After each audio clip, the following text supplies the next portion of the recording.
Hey, welcome everybody. We are back, episode 2, preseason. Back with Steve from Fanspeak Network. I'm sure you all know him. All of his details are down below. I'm sure I'll say that a bunch. But yeah, we're gonna start with some of the probably less important games. Like the Titans do have a few things to talk about, but like the Falcons don't. And then there's a couple other games that are pretty lackluster overall. Yeah. So Anthony and Chad, two of the only two people here right now. That will definitely change.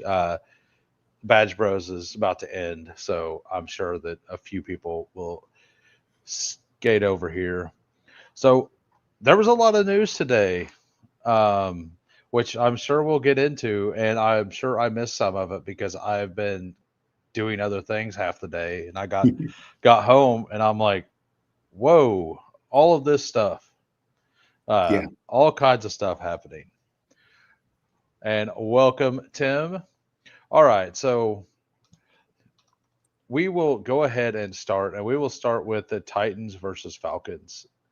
And like every week, what we're going to do, I'm going to just take the away team. He's going to take the home team, and then we're going to, talk a little bit on whenever if I miss something or I seen something differently, we'll talk about it after they're done. And then we're also going to I'm always going to take KC and he's always going to take Washington because there's nothing like a homer being mad during the season, like because Absolutely. in the regular season, like I have some things to say about the KC game, uh, but about the KC side of it at least. Uh, we will get to that. It's very possible. And good afternoon, kicks. All right, so with the Titans, Alec, like yes, they set their main guys. Lockett did not play, and Ridley did not play. hmm But Alec Iomanner was absolutely the lead target. Like he was definitely the focus. I don't think Chig played either, did he? Chig played just the First first a couple drive. snaps. Yeah. Yeah. He played 7 snaps, I believe. Okay. Yeah. And Gunnar Helm looked really good. hmm Like I for Dynasty, like that's more of a Dynasty thing, but for Dynasty, Gunnar Helm is probably a good pickup, especially in a tight end premium. Like, Yeah. not only did he actually perform, but he looked good doing it.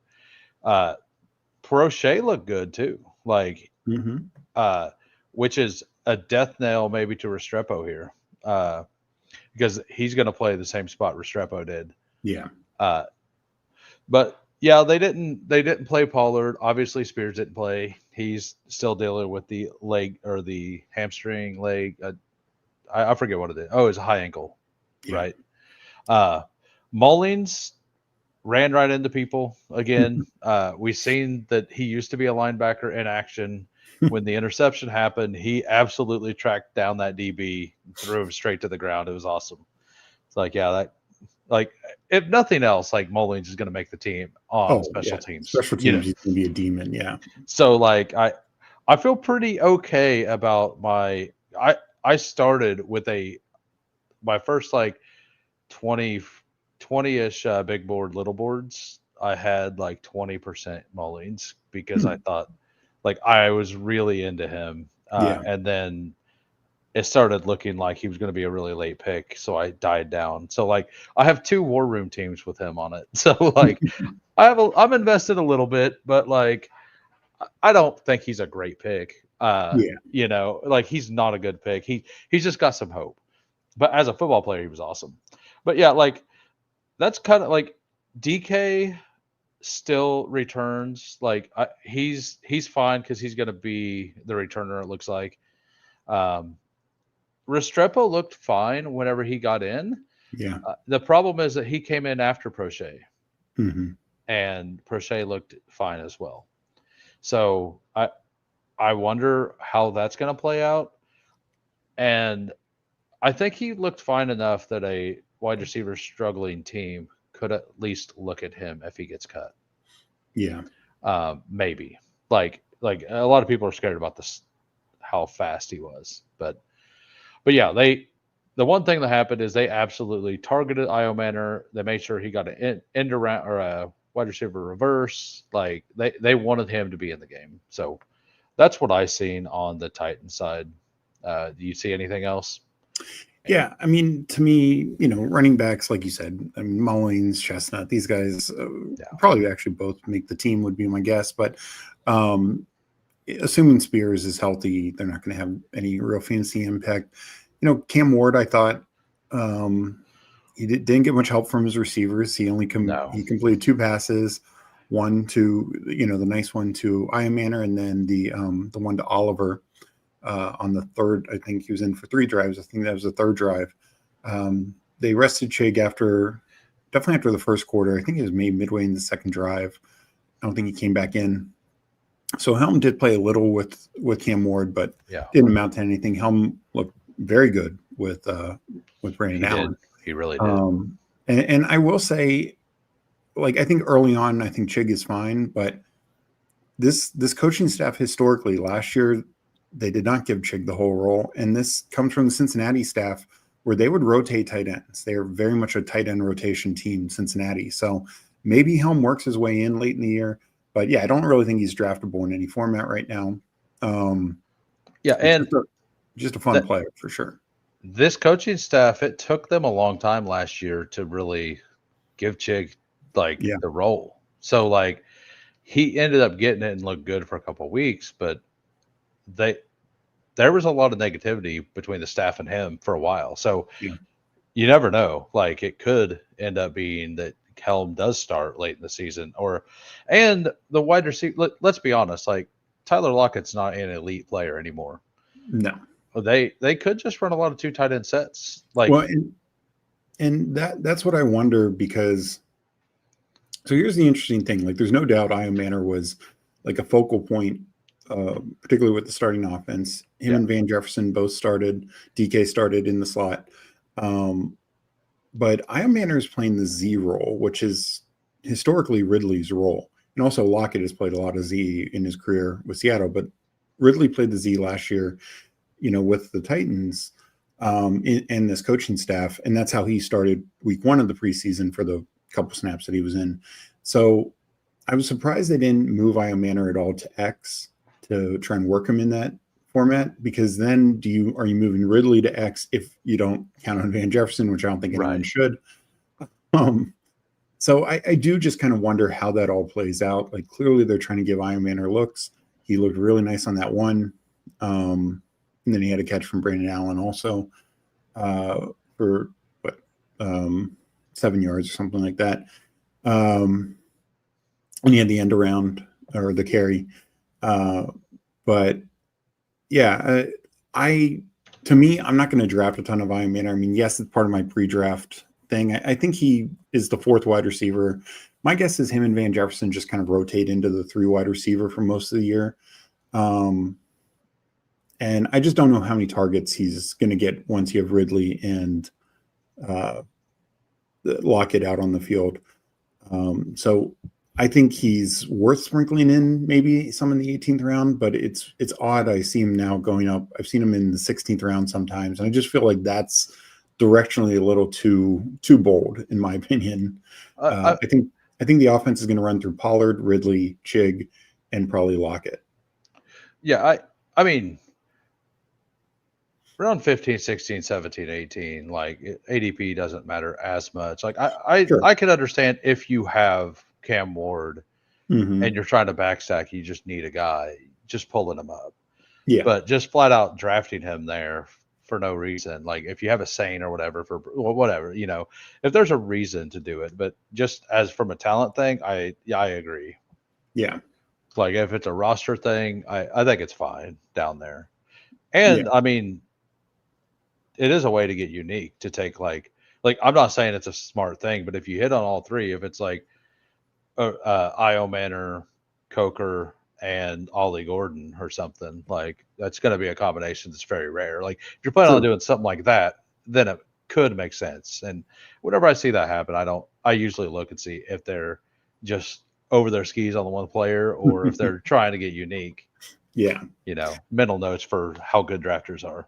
Yeah. I what I will say is, the big one being, of course, the ball that Van Jefferson dropped, but I thought Cam Ward looked good.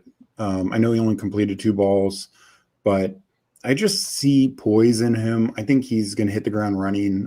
I felt very confident drafting him, still do. Yeah. And I don't know, like I don't think he's going to have like a Jaden Daniels type year, of course, but could he be, like not Bo Nix, because Bo Nix still finishes the top 12 quarterback, but could he be like a top 15 guy, top 18 guy? Sure, I absolutely think so. Yeah. One more thing on Io Manor. I noticed that he looked really good when running in breakers. Mm. So I didn't really see him, and they were almost all of them. Like he had one play that had an end breaker. It didn't look as good from the Terry McLaurin side of the field, which is the left side of the field for those of you who don't know. And for the right side of the field, his end breakers looked really good. Yeah. No, that's a good comment. Yeah. And now on to the Falcons, who have probably very little to talk about. Yeah, I mean, I don't think there's anything here. Like, look, could Carter be RB3 or 4 on this team? Sure, but that has zero fantasy value. One or two of Drummond, Blair, and Nash are going to make this team, but they're even if Mooney is out for a significant time, which it sounds better now. I don't expect any real fantasy relevance there. They already cut DJ Shark, so I didn't think Nick Nash looked that good. Yeah. From what I watched of it, so he was better in the first game. I thought this game, it's also the quarterback play. Sick is not great. No, and Jones is definitely worse. So maybe there's a reason Kirk Cousins could stay in this roster. That's what I was getting ready to say. Maybe keeping Kirk Cousins is the right move. Like him, because I mean we've seen it we've seen what happened with Miami last year. Like they completely imploded when that wasn't Tua, and they have a good roster overall, like a competitive roster. So, and I think a division that's very, sure the Bucs are really good, but it's not like they could easily number 2 team, easily in the wild card mix. Maybe they get hot against the Bucs and overtake them. So something else on the Titan side, I will say that Restrepo, I don't believe had a snap until the third quarter. Then he played the whole third quarter, and Prochet played after the starters left all the way till the end of the second. Or he may have played into the third. I think he played a couple snaps to the third just because of bodies, but I believe he did play in the third, but yeah. I mean, you're right about Restrepo, but I believe Prochet started the third at least. Yeah. All right, so now we're on to another game that there's probably not a whole lot to talk about. We got the Ravens and the Cowboys. Figure we'll just go ahead and knock these games out. Oh man, this is ugly. I don't really know what to talk about on the Ravens side. Like Ollie, fine. Cooper Rush is a fine guy. Ollie's gonna make a roster. Even if he doesn't make the Ravens, he's going to make a roster. I totally agree with that. He does look fine, and it's a pretty rough roster to make. I mean, it's Derek and Keaton. Since Keaton Mitchell's healthy, Justice Hill is a legit player. Derrick Henry is insane, and Keaton Mitchell is one of the most explosive players we've ever seen. Just flat out from explosion. I will say that Devontae Walker actually looked fine. He was the lead target. Yes, all the starters didn't play. Hopkins never played. Bateman, Flowers, Andrews likely still hurt. But you got to make opportunity. You have to make your own opportunities, and he should have been the number one target, and he was the number one target with this group of people. So that to me is pretty bullish for if you like, I've sprinkled Devontae in once or twice, not many times on Lamar teams and like Mhm. old time box stuff, like in the puppy one. I got like 1 or 2 shares of them, you know, and it made me feel decent about those. That's all I really have on them at all. And Devontae Walker actually went out of the game pretty quick, if I remember right. Like he Yeah. was the first one that left the game, and he's still the most productive. Yeah. Yeah. So My biggest note is honestly from a game from a whole is how much are the Cowboys regretting not re-signing Cooper Rush? yeah, um, but no, I mean, Rush looked fine. I think he's a capable backup. Obviously, of late at least, historically, the Ravens have had more athletic backups to Lamar to just kind of run it out. If Lamar were to miss time, and Huntley obviously did yeah, that pretty into Pro Bowl, which I think we should use that term loosely, um, but Cooper Rush, if Lamar were to miss a game or two, like I think he could come in and run a functional offense. I know he had 2 picks, but um, I think he's a fine backup. Like you said, Walker flashed, Ali flashed. I think Charlie Kohler is a solid tight end on any other team. He's a good number 2 tight end on the Ravens. When yeah. Likely comes back, he's kind of buried, but um, And likely supposed to come back earlier than we thought. that's Oh, what it sounds like. I mean, the other thing to note, just with the Ravens as a whole, to the Walker point, is Hopkins has been a little banged up, but it doesn't sound like it's going to impact his week 1 or anything like that. So I mean, we heard uh, this last year with Hopkins, and then he that's true. struggled the entire season. Because That part's true as well. I've historically disliked DeAndre Hopkins. Like this is just a little insight into me. And like last year, whenever I went all in into best ball, I was like, you know what? Like DeAndre Hopkins put up 1,300 yards, or it was like a year and a half ago, and then Kyler Yeah, was hurt. He had a bad year, but he still had like 900 or something. And he was going to an offense that was going to push the ball down the field because I mean I didn't think Levis was good, but he was going to throw the ball deep. yeah, And Hopkins is supposed to be a jump ball specialist, right? And I was like, this is kind of a match made in heaven. And then he got that nagging hamstring injury, and he never really played out. Not that it would have mattered because Levis couldn't hit anybody. But then he got traded to Kansas City, and he had one really good game early on, and then did nothing. yeah. And if he's already kind of hurt now, like I've faded him like this entire offseason. I think I have like 2 shares, and I have 12% Lamar. So I have decent shares of Hopkins just because it's just an offense. It's just such a good offense where it's it like, is. And also, Andrews has a history of injuries. Likely's banged up, but even before that, but Flowers has gotten banged up both years, and Bateman has a long injury history. Oh So, yeah, he really does. so it's like I want bodies out there. Yeah, and But as Hawk says, TD's our king, and he probably will be in the TD market. Like he, mhm. he's an advanced piece. I don't think he's going to give you an 80 No, an 80-yard and a touchdown. Now he may be able to sneak in a 4 reception 20-yard 2 touchdown game.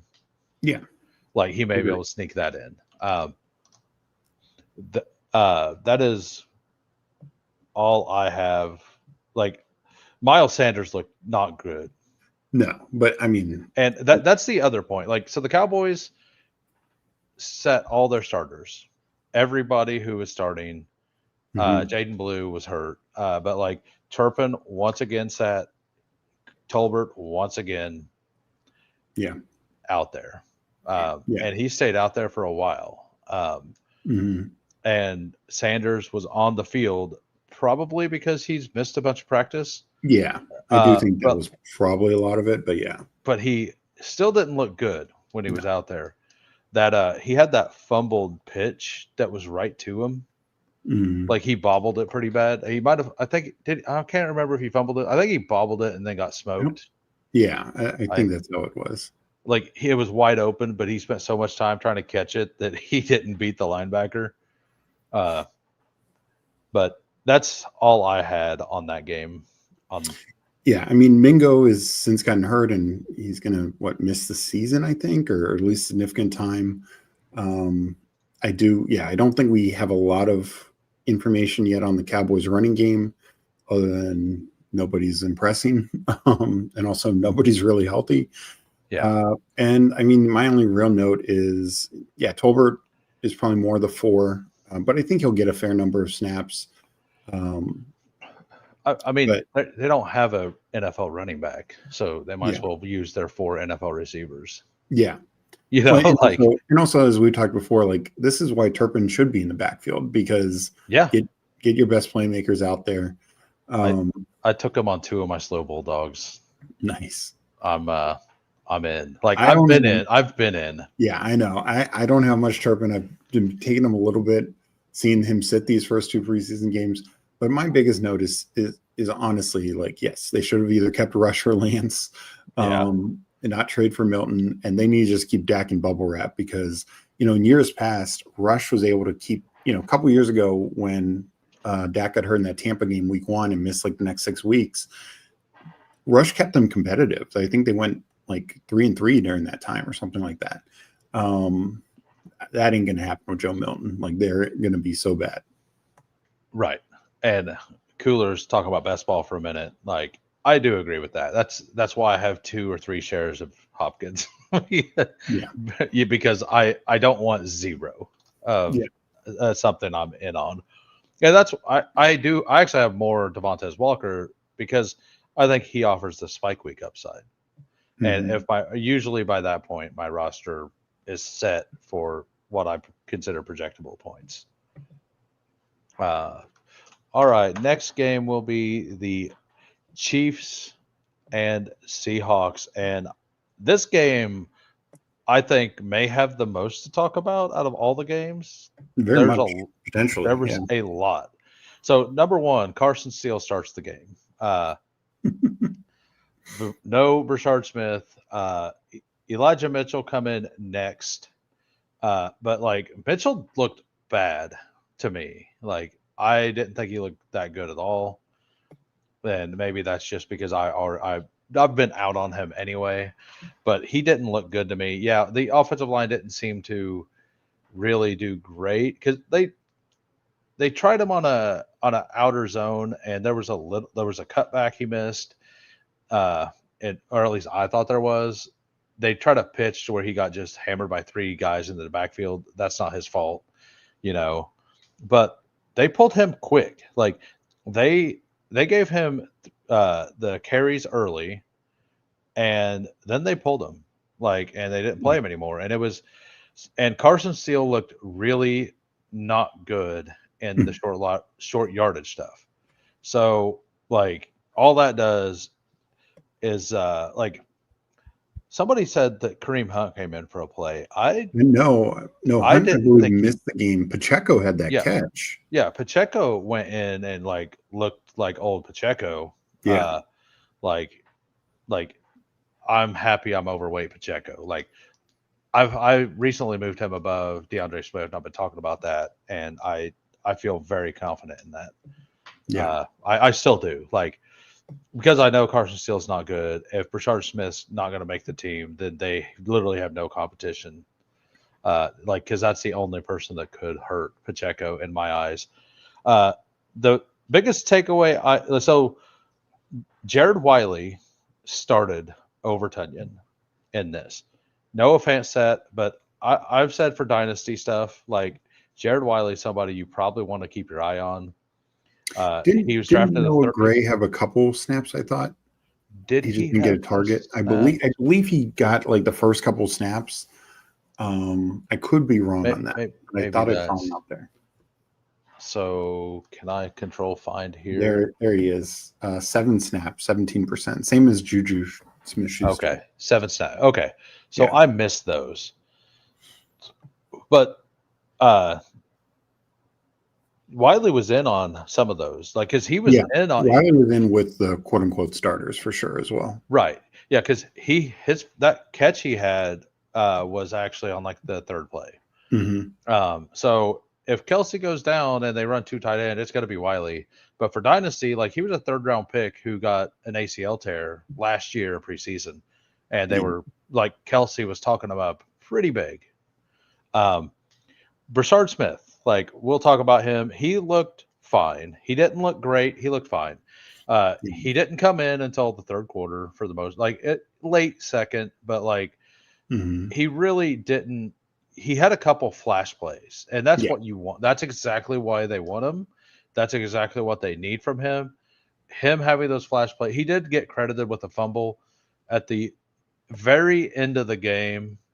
He like kind of muffed a punt, but it looked like he went to try to catch the ball and then like didn't try to catch it and let it bounce off of him and bounce out of bounds. Or I don't. It looked really weird. I don't know exactly what happened, but as a Chiefs fan, the one thing I have to say is we need to cut Sky Moore. Absolutely, Sky Moore. I don't care if he returned that one for a touchdown. That man fumbled. He had a muff. He absolutely just dropped 2 wide open balls. And then at the end of the game, and then in the 3rd quarter, he decides that he's going to finally catch something, and he runs it 60 or 70 some yards for a touchdown. Like, I hope to God that doesn't allow him to be on our team. Good news is I'm pretty sure he's not. Right? That's all I want right now. Like I want him as a Chiefs fan. I want him not on the team. And Nicole muffed as well. Like, so I was one of the only Chiefs fans you'll ever know that I despised DeAnthony Thomas because that's exactly what he did. He would make a big play here or there, but he would a lot of negative things happen all the time around him too. Yeah. And as a roster spot for anything other than returning, like which he was only okay at because he fumbled all the time. Like he was not good at all as a receiver, and he wasn't good enough as a returner to matter. And that's exactly where Sky Moore's worse than that. So he needs gone. So there's my rant on KC. But Brashard Smith at least showed enough that I think that maybe if he does it again next week, I think he's definitely a lock for the roster. Yeah, I mean, it's tough because it's like how many running backs do they keep? I mean, 3, right? Like, are you saying 3 plus Carson Steele is like a fullback-ish guy, or because? I don't consider Steele a RB on our team. Okay. Yeah, but I guess he is classified as one. Yeah. So let's just say, I mean, Pacheco's obviously a lock. I think Steele might be kind of a lock because he does a lot on special teams, right? Like, I feel like he's going to probably make the roster. But yeah, the Brashard Smith versus Mitchell versus Hunt. I know Hunt didn't play this game, but my guess is he's probably in the lead to be the backup. And I think right now I'm personally not drafting Smith. Maybe the second half of the year, I think he could maybe get a bigger role. But I think right now they're going to trust like Kareem Hunt over him. Yeah, I agree. My guess.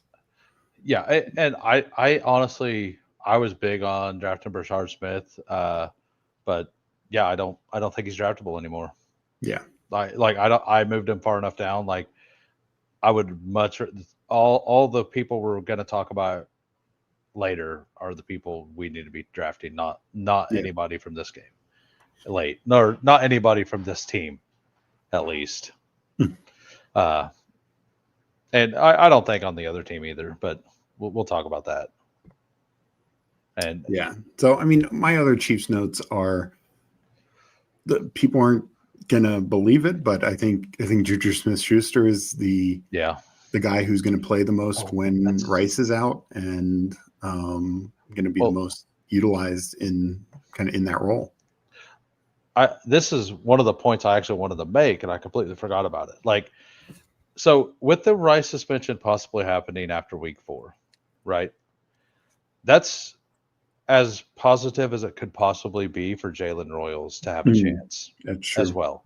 So, like, if that suspension is at the beginning of the season, Royals has no chance to beat out Juju.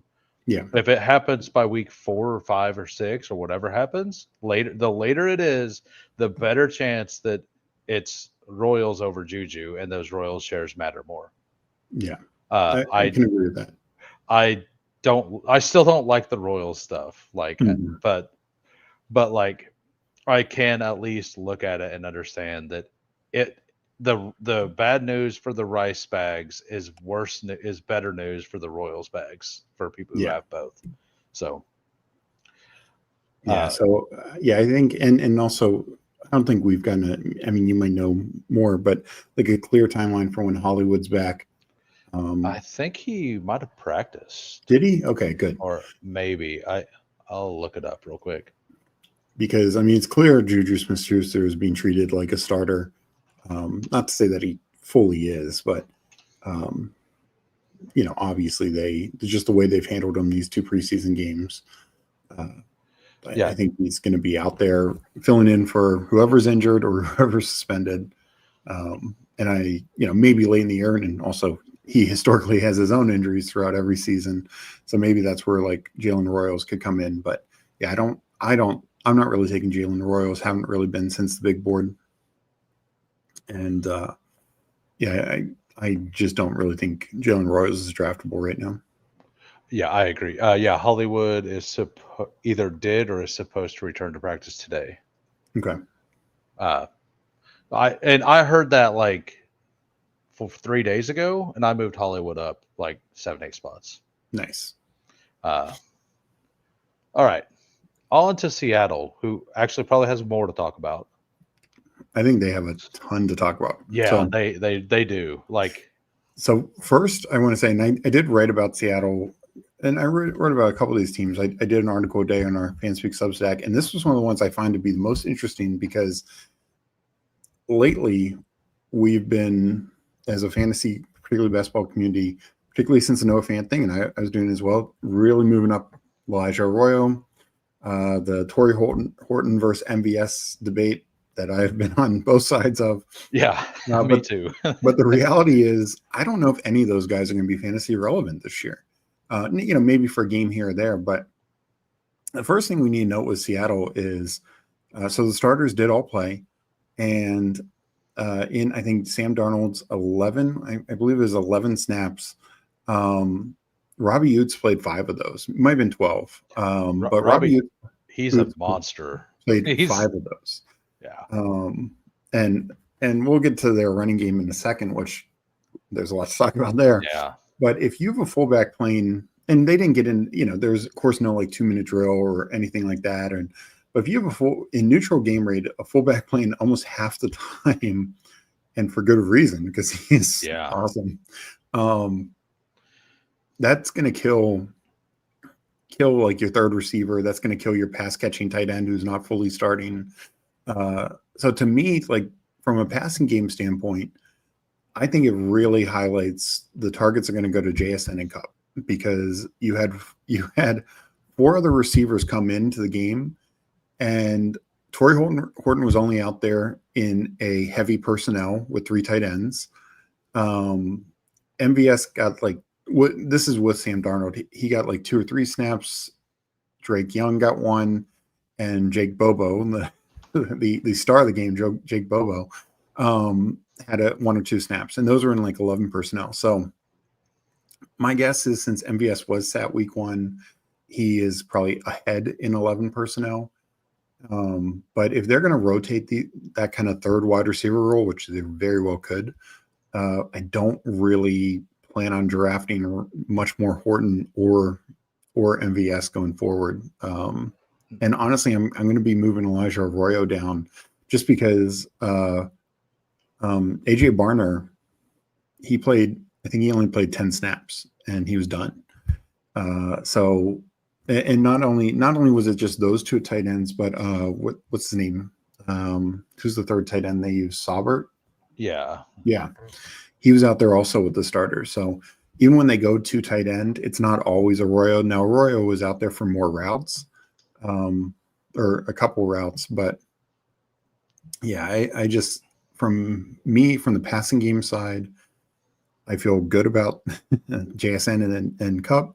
Feel good about Darnold. I think Darnold, it was a brief look, but he did everything right, I thought.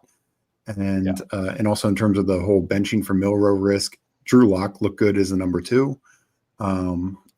So, I think it's kind of what I've been saying, like Milrow's odds to start, I think, are very, very low in my book. Though Milrow did come in for a trick, like a running play one time.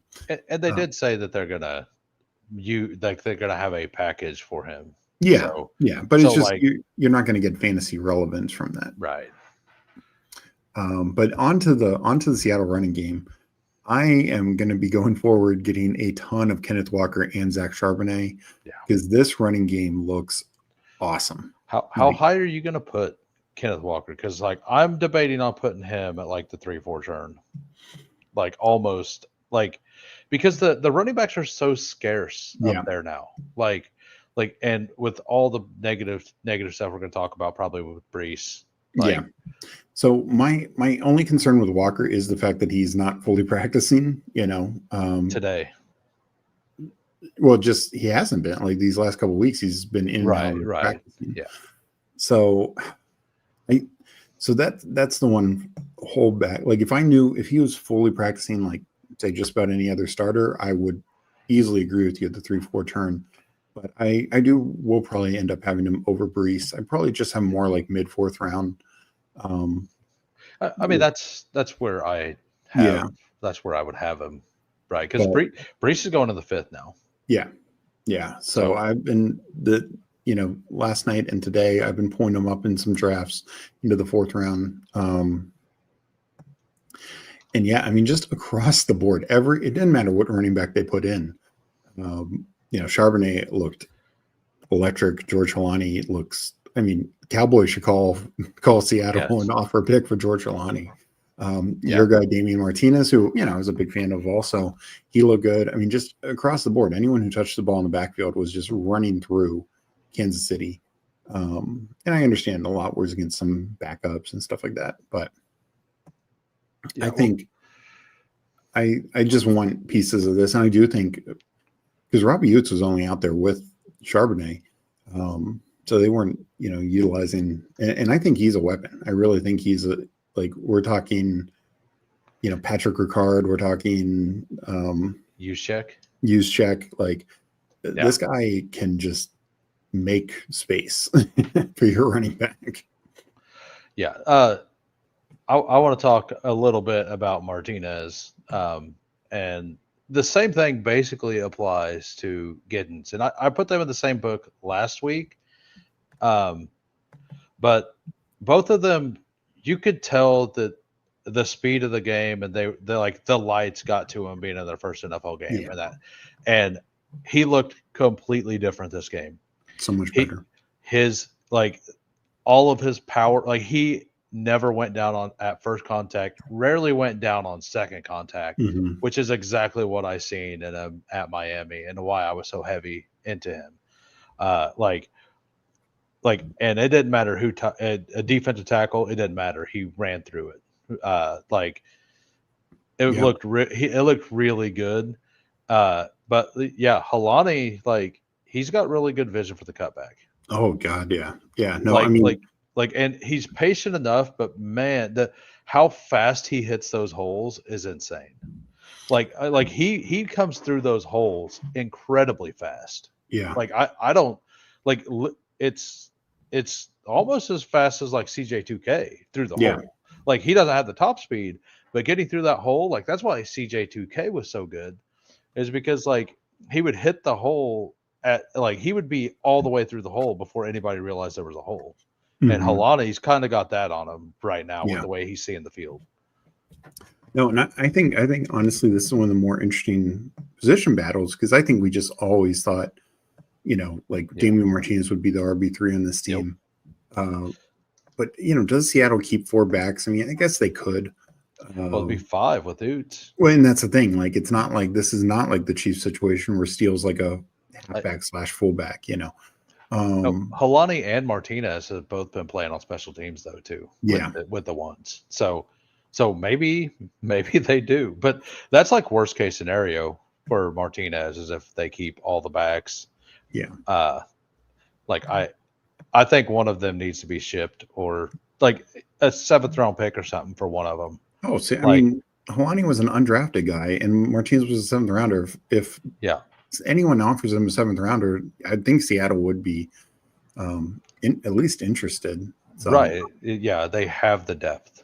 They're yeah, good at depth. So yeah, I agree. And man, that offensive line, like yeah, the way that the way they've been taught, yeah. like I was wrong on that offensive line. Absolutely. Like, Well, and the other thing, and we talked about once a while ago, is you need, I think, keep in mind that who was it? Lucas was it Lucas or Cross? One of their tackles last year only played about 35% of the game, 35% of the snaps, I think it and was then Cross. their top swing tackle played less than half a game, so they were down to like their tackle four um, for most of the season, and I do think obviously the new coaching staff has helped, but that line I think can be at the very least above average because Gray Zabel also looks awesome. Yeah, Oots with the receiving TD vulture at any point. Yeah, as long as like it's probably going to be in week 16 or something. Yeah. But yeah, like he looks very clean out of the backfield catching the ball. He really does. Mm-hmm. All right, that's all I really have on this team. What? How So did? one Curious more. how you read the passing. Like, are you as worried Okay. about Arroyo and Horton and VS? Yes, and no. I mean, I do think they're going to absolutely crush on the run game. Like that is the target. Uh, Yeah. but one thing I will say is Horton was absolutely cooking the DBs again. True. Uh, so like I do think that there is value because that one touchdown that he quote dropped was underthrown by about 4 yards. Mm-hmm. Like because he had to slow down, jump up, and the DB got just there to get his hand right in. Whenever if it was thrown anywhere else, it was a touchdown easily. Uh, and there was another one I believe where he had to kind of reach back behind him. And there was one that he ran a little too shallow, or he didn't cut it off. But Yeah. like he's also a rookie, like Yeah. so like the thing is that he is good enough at the break points to create separation, and that when Darnold is in there, if he's getting protection, he's going to see it whenever they do have the 3 wide receiver set. So like I kind of value him kind of like a Turpin. Like Okay. yes, they're not going to run the game. They're not going to pass near as much as Dallas, but Yeah. like I could see him cooking like a long touchdown here or there because I just see him beating all the corners that he goes against. Now, how did you, you know, It, like like I'm only gonna Young and Bobo getting work and then also looking good with the second team as well? I just don't know what to do with this situation because MVS basically left with the starters.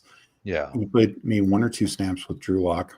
Well, all the reports are that MVS is behind everybody. It's really weird that he left with the starters. Well, yeah, that's what this is what I'm trying to figure out because that's what a lot of reports have said, which I agree that, I mean, that's what the reports are saying, but MVS didn't. He sat with the starters last week and then he left with the starters this week. So I guess I'm trying to like parse through what that all means. Yeah, And I have then, no idea. yeah. Yeah, So, I mean, I've taken a little bit of both of them, so yeah. I'm covered one way or the other. But like, I think Horton, like MVS, we know what he is. He's a guy who has okay. He's got okay hands, not good hands.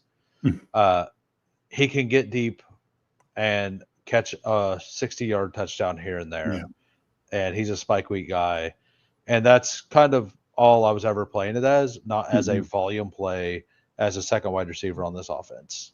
Uh, like and like I honestly think Torrey Horton could just be good enough that he could replace Cup by midseason too. Like if Cup, like the Rams loved Cup and they let him go, right? If Cup does fall off, like Horton could, I think, take over the stuff he does. And I'm not saying that that's going to happen, but I'm saying that I think that that's a chance that something like that could happen. Do I think it's like number one, if it does happen, it's not going to happen until after the bye week and not till late in the season. Yeah. But like if Cooper Kupp gets hurt, who do you think replaces him? It's probably Horton, right? Like or is it Jake Bobo? Yeah. And that Drake, yeah. I can't pronounce Drake I love Young Bobo. or whatever. Look good also, Yeah, Jake Bobo is he's basically Mac Hollins. He's really annoying to fantasy people because he's a good player, but he's not ever going to be good enough to draft. Exactly. So like those players are really annoying for fantasy people, but if you're a Seahawks fan, you love it. Oh yeah, no, I think they have good secondary depth. Honestly, we'll get to them later, but it's kind of like the Patriots where like they don't have much top end talent, but there's like six guys who could be a wide receiver 3 on the team, Right. All right. So on to the next game. Not a lot to talk about here, but a couple things to talk about. Were you done, by the way? Yeah. I figured we were about done. Yeah. So I've got the Dolphin side, and so I wrote down. I can't read. I didn't have anything. I was writing on a paper that was moving, so I could barely read what I wrote. But the O-line was just horrendous on the Dolphin side when the starters were out there, for sure. Yeah. Whenever it was starters versus the Lions second string. Yeah, I don't think the Lions played many starters. It was really, really bad. And with that being said, the few times there was a cutback lane, Jalen Wright completely missed it. Jalen Wright probably lost his job that game. Like that's how I feel. I really feel like that. Ollie Gordon looked solid. Like, did he look elite? No. Yeah. Did he look like he could function as an NFL back? Yeah. Like, does he look like he could be the perfect complement, the Raheem Mostert to that offense of what Achane and Mostert were 2 years ago? Absolutely. Mm-hmm. Like, could we, if that offensive line figures it out, could we see a 15 touchdown season from a running back again? Yeah. Is that going to be Jalen Wright? Nope. It's not going to be Jalen Wright. It's going to be the guy who's 230 pounds and he looked faster. He looked like he had better decisions. He hit the holes faster. He had better vision. All of that, the Jalen Wright, at least in this one game. I think week one also. Yeah, in week one, I thought so as well. I've moved Jalen Wright so I moved Jalen Wright down to 220-ish. Mm-hmm. And I moved Ollie Gordon up to, I think, 175. Wow. I'm pretty in on it. I'm not taking them all. I basically move those players up that much, not because because I don't sell my rankings. If I was selling my rankings, I'd probably have them 185. But I do it so I see myself. This is a player that's a little lower owned that, for a non-time box contest, I know I want to get more of. If I ever do rankings like you do, I'd probably have him more 185. But I think he's easily the better running back to click, in my opinion. Yeah, and I think the other thing should note is, of course, Achane is dealing with an injury, right? And he could even and what was McDaniel's comment? It could take weeks or something like that. So, I mean, potentially missing week one, if not more. So, yeah, I don't know. Obviously, I agree with you about Jalen Wright. I had some earlier. That's done. Yeah, I had 3 point some percent, and I never Never loved it. It was one of those things. Every time I clicked it, I felt like the team was dead anyway. And now I'm actually okay with losing all those teams because the feeling of being possibly right is better. Yeah. You know, like. So I do be more bullish on Ollie Gordon going forward. But I do wonder if, when we'll talk about it later, like if they're the team that trades for B-Rob or some other back, just because if you're staring at a chain missing, even if he's ready week 1, he's probably not 100%, so they might just feel like they need some veteran help with obviously losing Madison already, right? Looking terrible. And now chain banged up. I mean, it's a lot to throw on Ollie Gordon, though he's looked good. I mean, he has looked good, so I do want to give him that credit. And I will be drafting him right now in the late rounds. But yeah, and what the other thing is really, what do you win? Like, because it is against like if that offensive line is that bad, like number one, Jalen Wright's not a small back either. That's the other thing. Like, and Jalen Wright never shed a tackle. Yeah. And Ollie Gordon shed some tackles. So yeah, like that's the other thing about it. My biggest concern is what you said. Like this offensive line through 2 games now. In game 1, Tua was out there for a couple drives. I mean, their offensive line has looked real bad, I thought. So I'm very concerned about the Dolphins as a whole, especially with the chain banged up, Tyreek Hill banged up, is not good feelings to start. It's the risk that bothered them all last season. Yeah. Still, like that is not good. No. That is not good at all. Like that is maybe like I actually need I just thought of that. Like I think I'm going to do it right now. Move Malik Washington way up. Yeah. Because like he should be at least draftable. So that's what I have on them. And like, because I do think that, so I liked the Oise a little bit coming out of college, but D. Eskridge, I did want to touch on him. He looked quick. Yeah. Like he looked very quick. He had a really good block on one of the plays too. And like, he was out there at the very beginning of the game. Yes, I know that Waddle and Tyreek, none of them were out there. But as a potential player that could matter if Tyreek gets moved or is actually hurt, like Eskridge is a guy who could be that. Like it's a guy basically I'm noting for like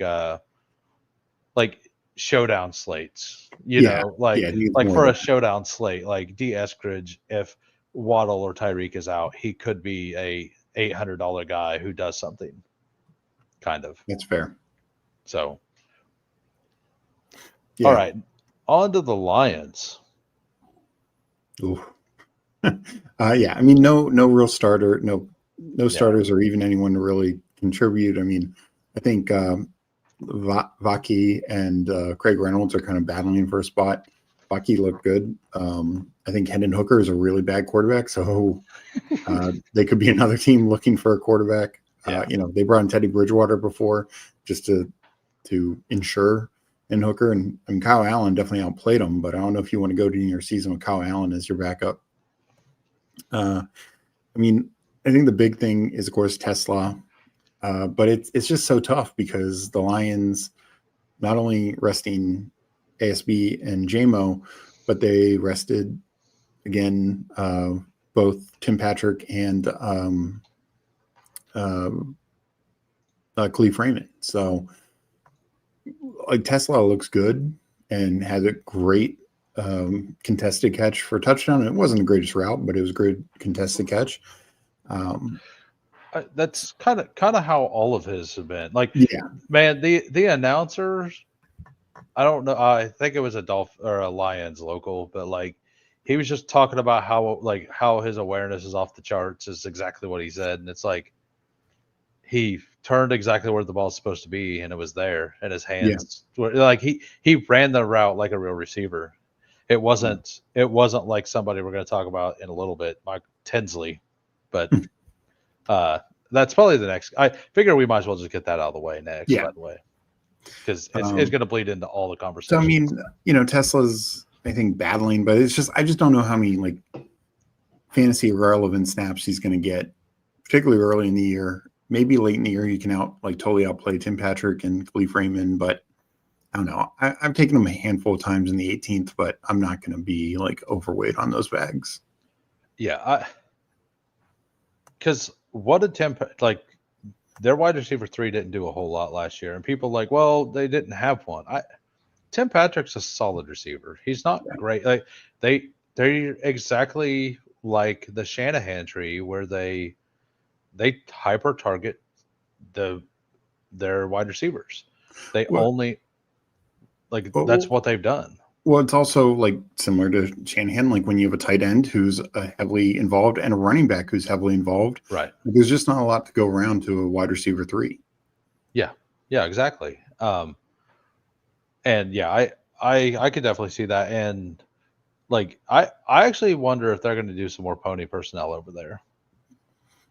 I think that as well. Like we've heard the camp reports of Gibbs splitting out wide more. I don't think that is zero, like zero backs. I think that's probably Montgomery in the backfield and Gibbs splitting out. Yeah.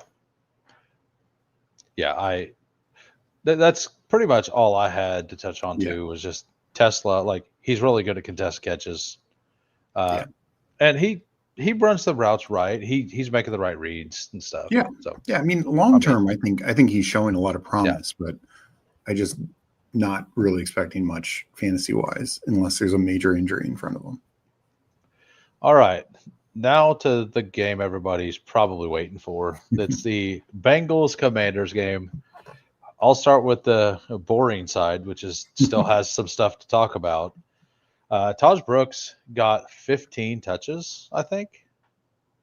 He had 11 rushes and I think 4 receptions. 4 targets. So 15 looks. I mean, that's exactly what you want. 15 looks. And he ended up with like 56 yards. But like that's under 4 yards a touch. But like their backup offensive line didn't look great. And he didn't look like elite by any means, but like he was bouncing off tackles and like he looked very fluid out of the backfield as a pass catcher. He still hit his blocks whenever he had a block. So like I think he's pretty. So something I will note is that P. Ryan went into the game for a single play or maybe 2, and then it was just P. Ryan the rest of the game, like until halftime. Or even actually, Brooks was all the way into the middle of the third. Yeah, that's what I have. My number one note on the Bengals is that their defense still sucks. Like it is, like that's all it says. D still sucks. Like nobody can argue that. Nobody. Joe Burrow. Did you see the Joe Burrow sideline report? Oh yeah. He did not sound happy.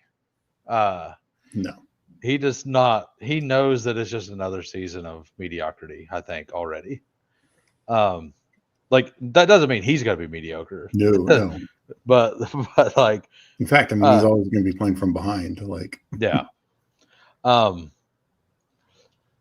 Brooks looked awesome as a receiver. He showed really good vision on the interior runs. Like even though the offensive line wasn't great, like he had good vision to like find the small hole to like squeeze through for 3 or 4 yards. And you get 3.5 yards a carry, you get first downs.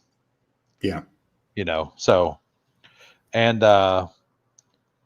it says Brooks played all the way to the 4th is what I have. The only other thing, I think he played like 2 or 3 snaps into the 4th. The other thing is Tinsley. Tinsley looked like a legit receiver. Like I think, I honestly think that he's just going to take the job people hoped Burton had last year. And if he is he looked better, like he was a rookie last year, and it could just be a year 2 leap guy. Yoshi Bosch is a solid receiver, but he's more of he's never going to be anything but a 3. If they want more explosion, it's probably going to come through Tinsley. Like if they want to upgrade their third receiver, it would be Tinsley. I don't know if that happens. Like I'm not big on Yoshi Bosch. Like he's good at what he does, but they could improve that third receiver spot. And I don't know if Tinsley will end up doing it, but I could see throwing on a Tinsley share in like a BBM, like a large field, or like actually more like a DraftKings, like a 20 round Yeah. format. Throwing in a Tinsley share onto a Burrow stack, one or a couple of them, not very many, because I could see him having it. Like if T Higgins is hurt, because that's never happened, like them playing, like he would, like I believe he's going to end up being the third wide receiver in that situation. And the third wide receiver in the Bengals can absolutely have points, right? So I think that he is clickable in like a 20 round format. Maybe in an 18 round format if you're crazy, but like I think that in 20 round formats he's on the board at a very low rate. Yeah, And no, I agree with you. I didn't see. Did Burton even play this game? who? No, Burton, I did. I don't think he did. We will scroll down to the bottom. because I Isovis. don't think he was hurt.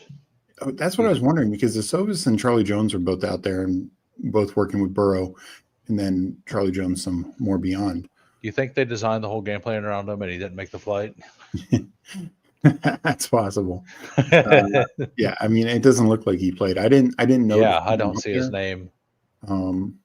And so I think Tinsley and Tinsley and they mentioned it during the broadcast. He was in Washington camp last year, and he made some plays in preseason, and just probably should have made the team. Looking back at how thin the Washington receiver depth is, but former Penn State receiver. I agree. He looks really good. I think he's probably starting the year behind Yoshivas and Charlie Jones.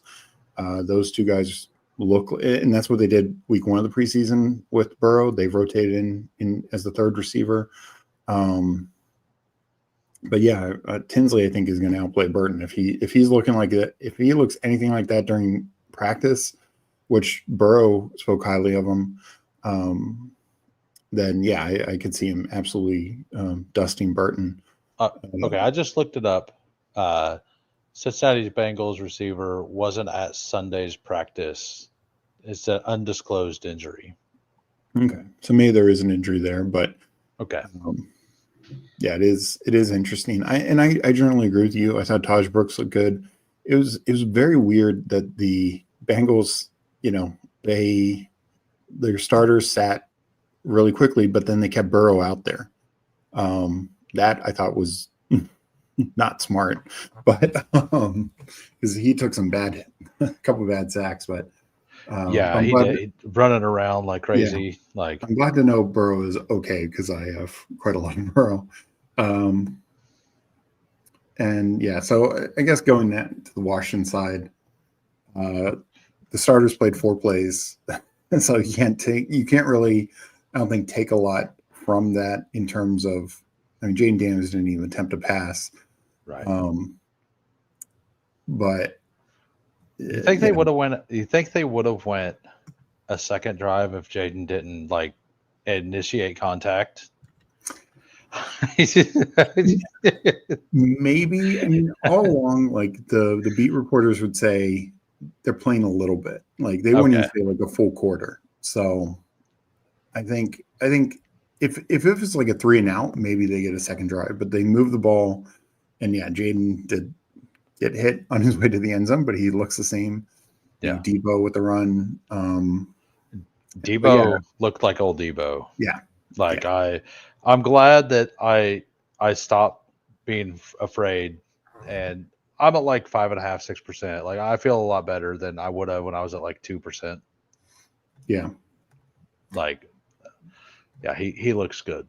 So obviously the most interesting thing here is, of course, Brian Robinson. The trade rumors come out. He doesn't even dress. It's a mutual agreement. Wasn't like a true benching or anything. And but it was not Bill Ja'Cory Krosky-Merritt who started. It was Chris Rodriguez, and Chris Rodriguez looked good. Now, from what I understand, Eckler was dressed but didn't come in. Again, it was only 4 plays. And I also think, like Ertz didn't play at all, and he didn't even dress. So had they gone a second drive, or maybe they got in a third down situation or clear passing down situation, Eckler would have come in. But my opinion of the Brian Robinson situation is I do think he will get traded, and probably not much in return. But I think it ends up being a very split backfield. Now, could Krosky Merritt end up being the guy? Yes. But I don't think it's that shocking that they played him into the fourth quarter, because Chris Rodriguez has been there for 3 years. Like, he's had played plenty of preseason. He's played some real life NFL games before, as well, where like Krosky Merritt, you're trying to just make sure this dude can, because the one thing in practice, it can be very tough for running backs, because even quote unquote full contact is not like full contact. You know what I mean? Like, you wrap up tackle, you don't like dive at people's ankle, like they don't want any of that during practice. So you want to make sure a guy can hold on to the ball, he can, make good decisions. And, my guess is if week 1 against the Giants, I wouldn't be surprised if Chris Rodriguez is the first running back out there. But I think him and Krosky Merritt are going to kind of split that work. And Eckler probably gets a bump as well. And he played a fair amount last year. Eckler, as I've said before, he had over 700 combined yards in playing essentially 11. He had 12 starts, but he left 2 games early. So essentially in 11 games, he had 700 plus yards and 4 touchdowns. So I think Eckler, like directionally speaking, in terms of fantasy, like who I'm picking, I already have like 15% Eckler. I'm just going to keep stocking that well. Yeah, and me too. I'm taking a low Krosky Merritt, probably in some 20-round drafts. Where are you I will take some him? Chris Rodriguez. So where are you? So last night I was taking Krosky Merritt because I'm up on somebody slow, so I do have that benefit. And I was taking him anywhere from like 130 to 150 because, I could just be on slow clocks and get some of them. Well, I take him a little bit earlier in a few, probably, particularly some of these smaller dollar things.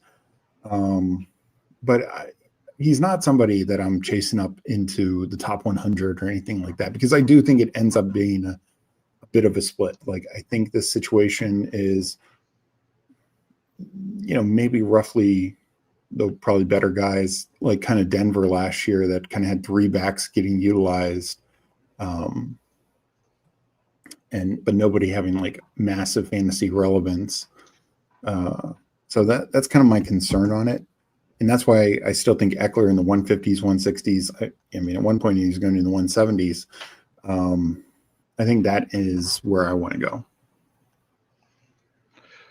Yeah, I got him at like 145 the other day and felt like I was like yesterday, and I felt like this is the last share I'm ever going to get. Like, I was like, okay, I'll take him here. Because it's not going to be there for a long time. And like the draft right before that, he went at like 82. It's like he's ahead of B-Rob. Like B-Rob, you can get to like 115 now. And like what's the worst case scenario for B-Rob? That he stays on the team and like, but like if that happens, like I don't think there's a world where he stays on the team at this point. No, neither do I. I mean, I do think if they let him sit, like knowingly that it was a mutual agreement that he's just not going to play, like there's something going on. Like they know that there's a deal in place or something. Yeah.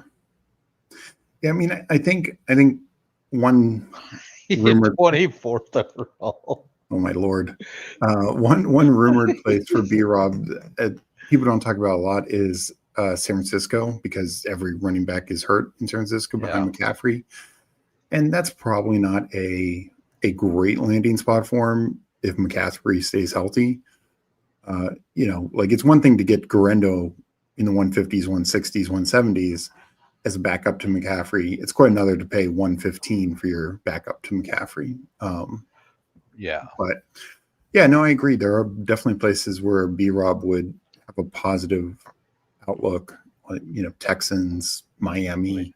The Bears are my hopeful spot. The Bears are the ones that like hurt my bags, my personal bags the least. And everything else has been the worst scenario for me. The Texans would be fine too. because I'm not taking anybody there now that Yeah. unless if Mixon's actually not going to be there, I'd rather it'd be B-Rob. Yeah, that would be the concern is like B-Rob might have some early value, but if Mixon, let's Comes say back. Mixon just goes Yeah. on pup and comes back in 4 weeks, then I think B-Rob would just get buried. But What do you think about the idea of the Saints? Like, because Kamara's not an interior runner, them taking B-Rob and using him as the hammer. I guess I don't know. Like, Like, are the Saints really going to give up a draft pick to add to back when they have Andre Miller and Neal? Like Neal's banged up, and then Cam Akers. Like, my guess is they just combine those three for that role. yeah, I agree. I've just heard some people talk about that, and I mean, it would make sense like for this Yeah. season, but they're not playing for this. I don't think they should be Yeah. playing for this season. I think they know that. Agreed. So what was your take on the Ja'Cory McCroskey Merritt run? Are you on the anybody could have ran through that side? Are you like I don't think anybody could have ran through it, but Yeah. and yes, he beat the safety, but Does Jalen Wright make that run? no. Yeah. Um, But I bet Ollie Gordon does. You know, like no, I don't think it was spectacular. Like obviously Chris Rodriguez was ripping off some big runs. Yeah. And yeah, I think many backs could make that run. I think it was good. And there was like he got stuffed on a number of runs, but also in the second half, the blocking was real bad. So it wasn't all on him there. Like he had one or two other solid runs. I thought he caught the ball, but didn't get any yards, whatever. It wasn't really his fault either. But he only had 8 receptions in a single season. In one of the seasons in college, he had 8 total receptions, and he showed that he had 2 receptions in this game. I think it was 2 in this game. Yeah, one for 2 yards, and the other got -2. Nice. But neither one, there was nothing there. It's not like I think he would have extended. But he showed he could catch the ball. Yeah. It looked fluid. It just he just got smashed. Yeah. So, but yeah, there is anything else you want to talk about there? There is something else I thought was interesting on the Commanders. Nothing in particular that stood out to me. I thought Jalen Lane looked like he had a little promise. Yeah, I just think he's really buried on this. He's buried, but I mean, I'm mixing a little dynasty and stuff into the talk. I think for the Commanders as a whole, he looked fine. It's a player that if Terry doesn't sign, he's gonna be there. But if the worst case scenario happened, I mean, I don't think that he's gonna replace him, but I think that he could at least be a serviceable wide receiver by midseason kind of thing. Maybe not early, but I think that he showed that he might turn into something decent by the end of the season. I think it's more for next year when Debo's not under contract and that kind of stuff. Yeah, exactly. And I mean, yes, it was the Bengals, but this 2 weeks in a row, we've seen the Commanders' starting offensive line move the opposing defense. Mm-hmm. And we weren't sure if that was going to happen because last year that was part of the problem. And did you hear the rumor about Laramie Tunsil, why he got moved from the Texans? Well, that he, committed a ton of penalties and just wasn't a good locker room guy and that kind of stuff. Apparently, because they moved him and they let somebody else go, right? Apparently, they said that both of those guys didn't follow the game plan, just done what they wanted. And that's why they ended up just trading him. Well, if you're not going to do what the game plan is, we don't need you. Yeah. I don't know if that's true, and I don't know if that report was true, but I did see that somewhere. Yeah. All right, so on to the next game. Panthers, Texans. The Panthers, they brought Dowdle in every passing down. Chuba, that was part of the plan for Rico, is that he's going to be the passing down back. Steve and I have talked about this before. They absolutely did that in this game. Bryce Young threw an awful ball that was picked that he got bailed out on down the field to Tet. Tet didn't have any catches, but like he did cook one of the routes, if I remember right, and it just sailed it just sailed on him. The starters only played that first drive, and apparently it was if you play well, you get to play longer, and they didn't play well, so that they played the 4 snaps, I think eight snaps. It was 2 drives. No, it was 6 snaps, I believe. Bryce Young had that's yards. Yeah. That's 2 sack attempts. yards, which is even worse. Yeah, sack yards. Yeah. I think it was just the 1 drive. I believe it was 6 snaps. That's what it was. 5, maybe 5. Let's look.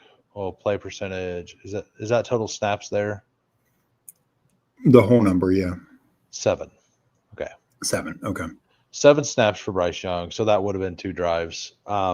That's right. Yeah, they did come in because Coker didn't play. He came down with an illness, is what happened. Like he wasn't hurt, nothing like that. He was just actually sick, and it's a preseason game, so they were like, just stay home. I'm assuming, like, no reason to have you in here sick if it's not an actual game that matters. So I think that's a positive thing for him too, because that means he's pretty safe on the roster if they're just like, hey, no, go ahead and stay home. Like, yeah, you don't need to work through it.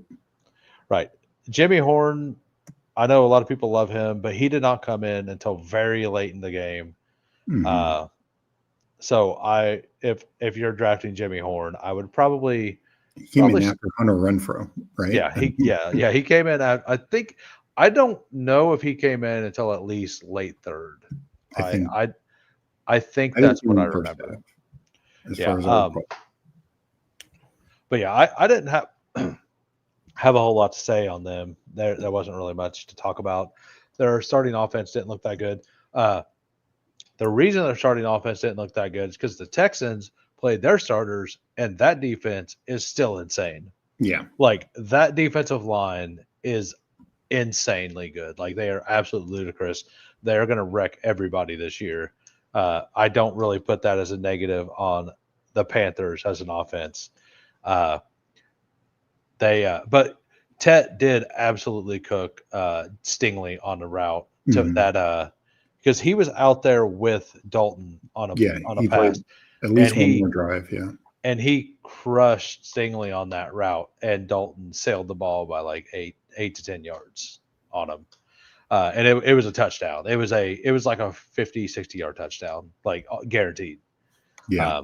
So I like, and that's the best corner in the league. So yeah, he came down with a minor leg injury, but I think you could be pretty okay with Tet after that game. Like, just because he didn't have any stats doesn't mean that he played bad. Yeah. Yeah, my note, and I think the big thing, like you said, is Rico Dowdle clearly is coming in on third downs. I think that's a big thing.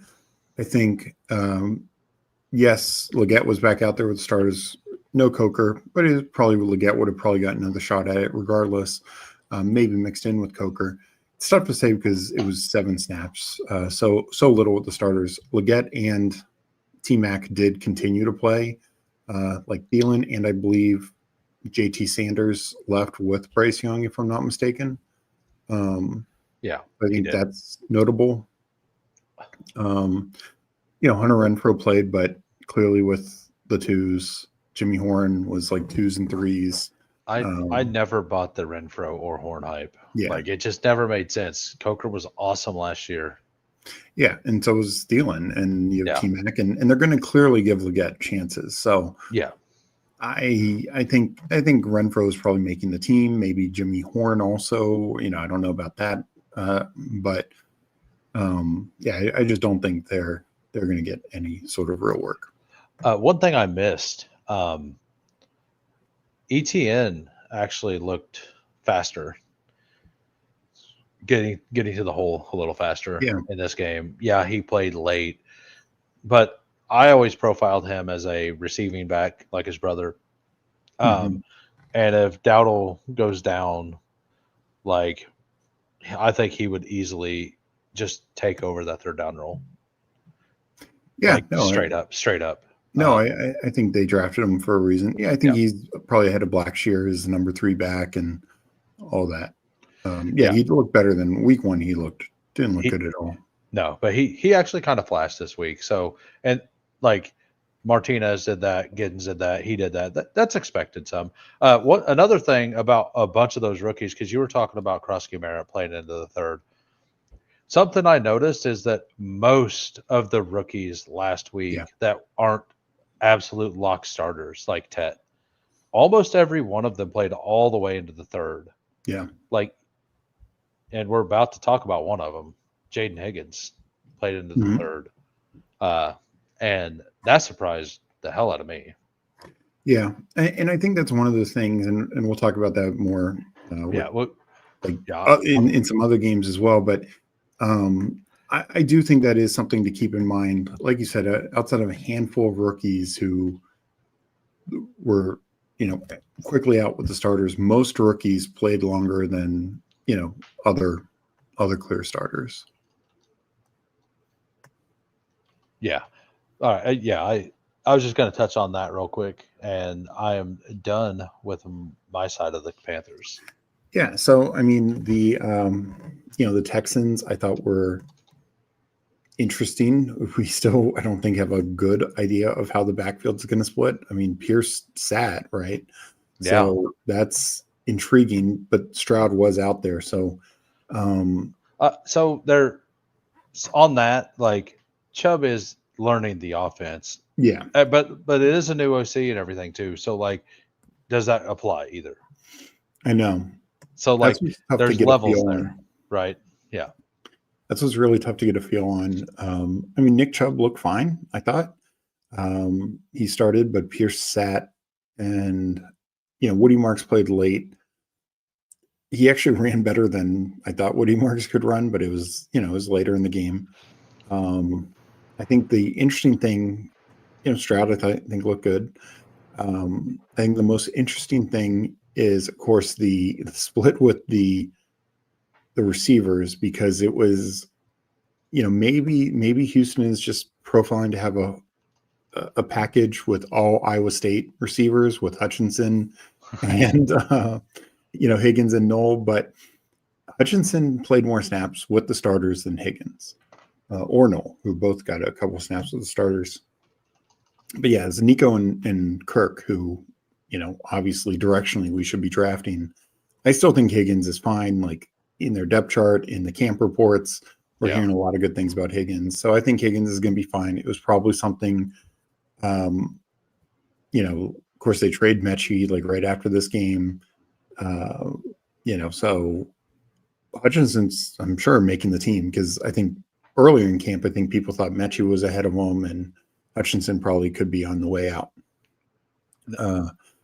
But yeah, I'm not too worried about Higgins. Well, And like, Noel, I think, is interesting because they clearly like Kirk. I mean, just from everything we're hearing now, yeah. not just that slot demon stuff, but yeah. I mean, Mechie is now off the team. But yeah, I don't know what to make for Noel. I really haven't been taking him much lately. I took him some early after Big Board. What's it? Taking him a ton in Big Board. Took him some early after Big Board. But right now, it's like Braxton Berrios is there as well. And, Yeah. he's a return guy. And I don't know. I have a tough time deciding. I mean, Noel is going to make, I'm not saying he's not going to make the team. I just don't know what kind of role he's going to have on this team. I've stopped taking Noel. Yeah. Like somebody we're going to get to. I talked to you about before we got on. Like I moved him up above Noel for sure. Mhm. I moved Turpin up above Noel. Okay. Like honestly, like I these guys we know have roles. Yeah. So And what I wonder about the one interesting thing, well, most of what we've heard is Higgins has been outside. But I do wonder if part of the Hutchinson plane is, could Higgins get, like Matt Harmon was very high in liking Higgins as a big slot. So could they, we haven't seen that yet, but it just makes me wonder with Hutchinson playing like he did. Yeah.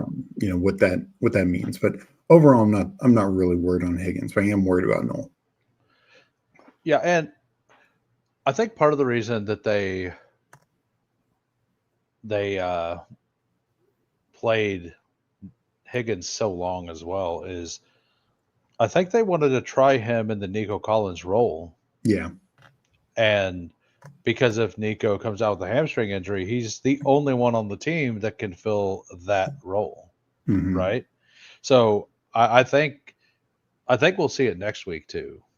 I think we'll see once Nico goes out, I think that they'll have Higgins at least play that role for a little bit. I mean, I would doubt Nico plays at all next week, so Right. it could just be Higgins. Yeah. Yeah. So that's my takeaway from the Higgins playing late. I think it's more like they have a role that Nico Collins is insanely good at, but they don't really have any other body types other than Higgins that could really do that, what he does. Yeah. So I wonder if that's kind of what happened. And how do you, what's your take on the running back room? Well, I've been completely out on Chubb. Yeah. Yeah. And he looked like a start.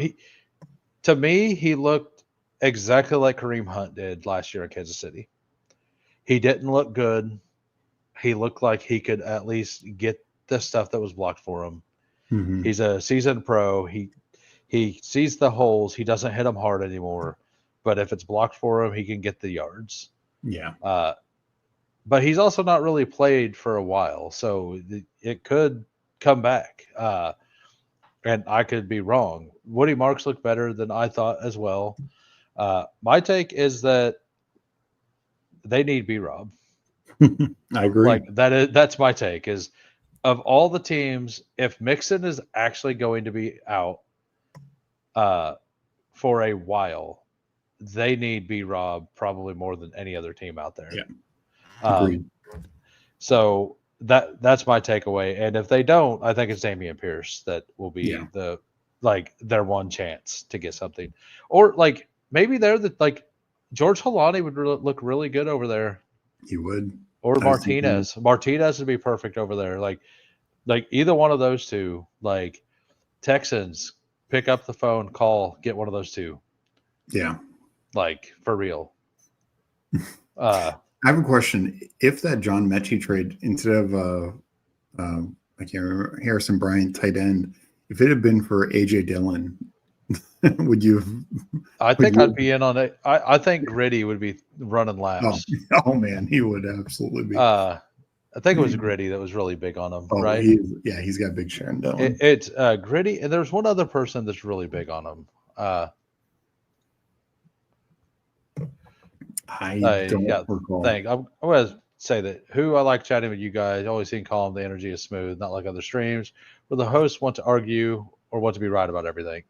Right? We just like talking ball. Yeah, and I'm fine being wrong. And if I disagree, that's like we'll find out. We'll find out. I'm gonna be wrong a lot. It's gonna happen. Oh, of course. Yeah. I mean, but yeah, I agree that I said it a couple last week when the mix of stuff still is kind of out there. I'm like, you know what? I'm just moving all the Texas receivers up because that's the only way they're going to move the ball. Like I moved Nico to where I used to have Puka at 107 or 108. I finally did move CMC to 107. But I moved Nico up above the rest of that group.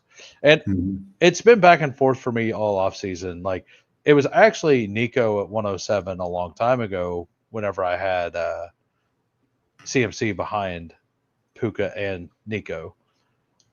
and the O line concerns. But then, like, that was because Mixon was also there. But without Mixon there, like, if he's not going to be there, I think Nico may be one of the best picks on the board. Yeah, I I have CMC 7, Nico. I think Nico and Neighbors are kind of like neck and neck for me, and especially now that Neighbors is back. I was getting a little worried. He's missing so much time, but yeah, I agree. I want to attack the Texans through their receivers because we also don't trust their tight ends. I've actually taken more Cade Stover than Schultz over the last month. Yeah. Just because I don't think there's a real winning option there, and it's like the DFS thing. Like if it's an option that's a 50-50, then I think that they're probably going to have very similar stat lines. I want the low owned guy. Yeah. Like I don't know if that makes a ton of sense here, but like that's what I'm doing. I generally go with like a Harold Fannin or a big upside swing, but like I have done the Cade Stover thing once or twice. Yeah. It's tough for me because, and I don't even get to Fannin that much, but in the 18th round, particularly on 18th round sites, and even on 20th round sites, you see these same guys there. But like Juwan Johnson, Theo Johnson, Pat Freiermuth are there.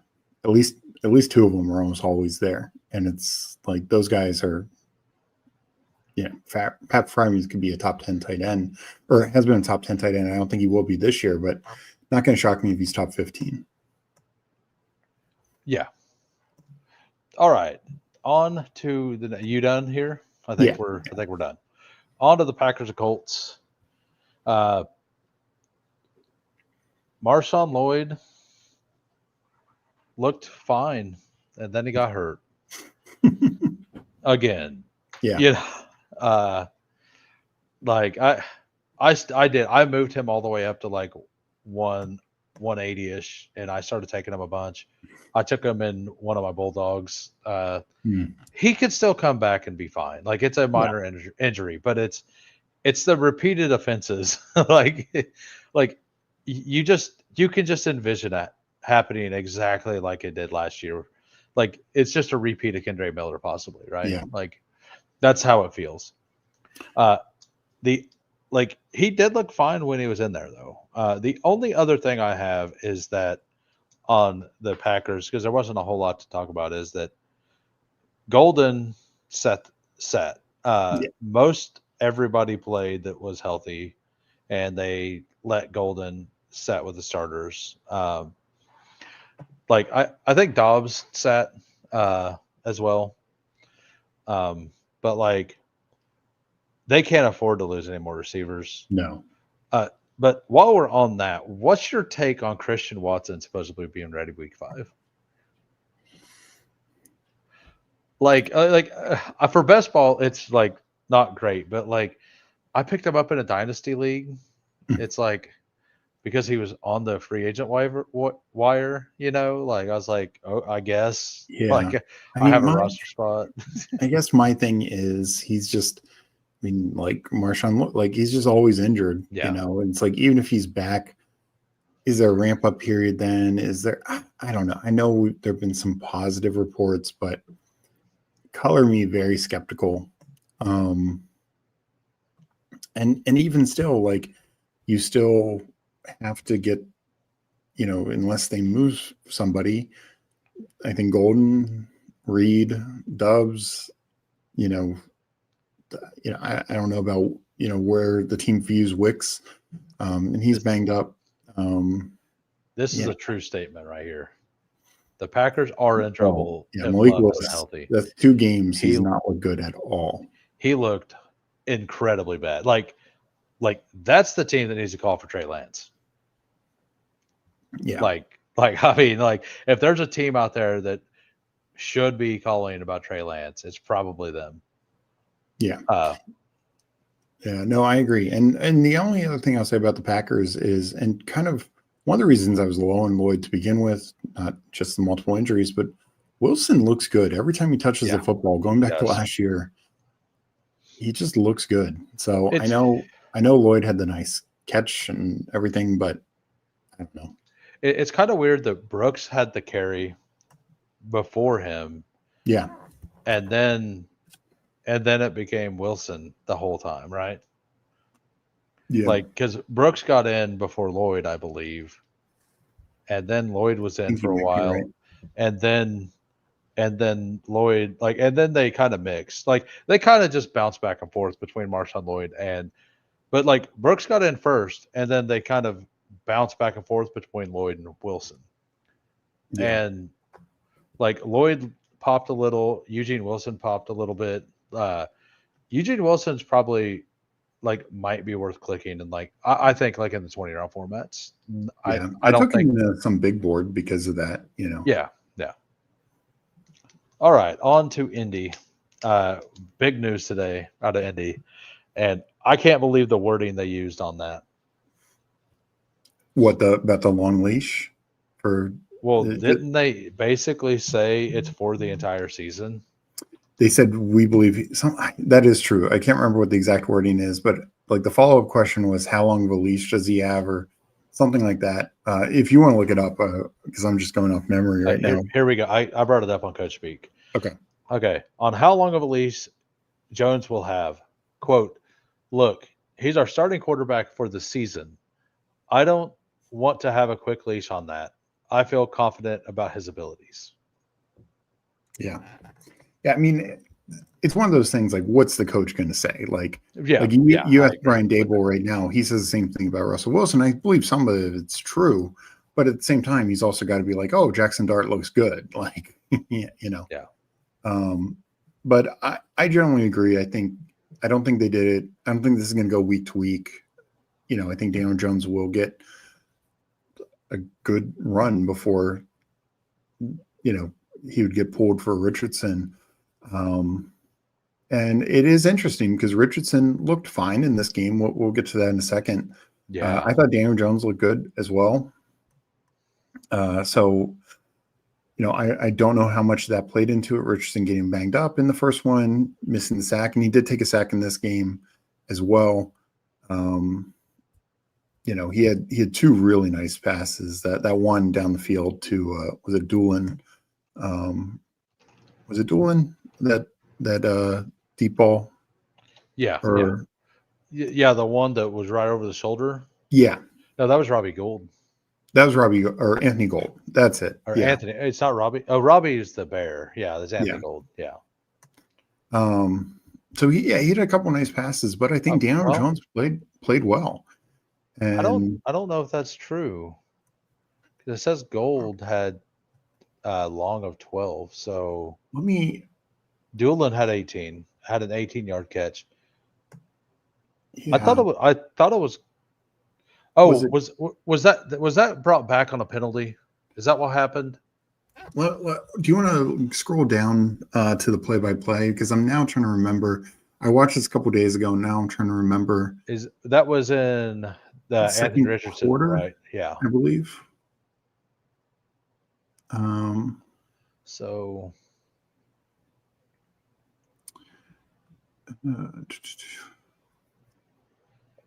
Push out of bounds, 9 yards.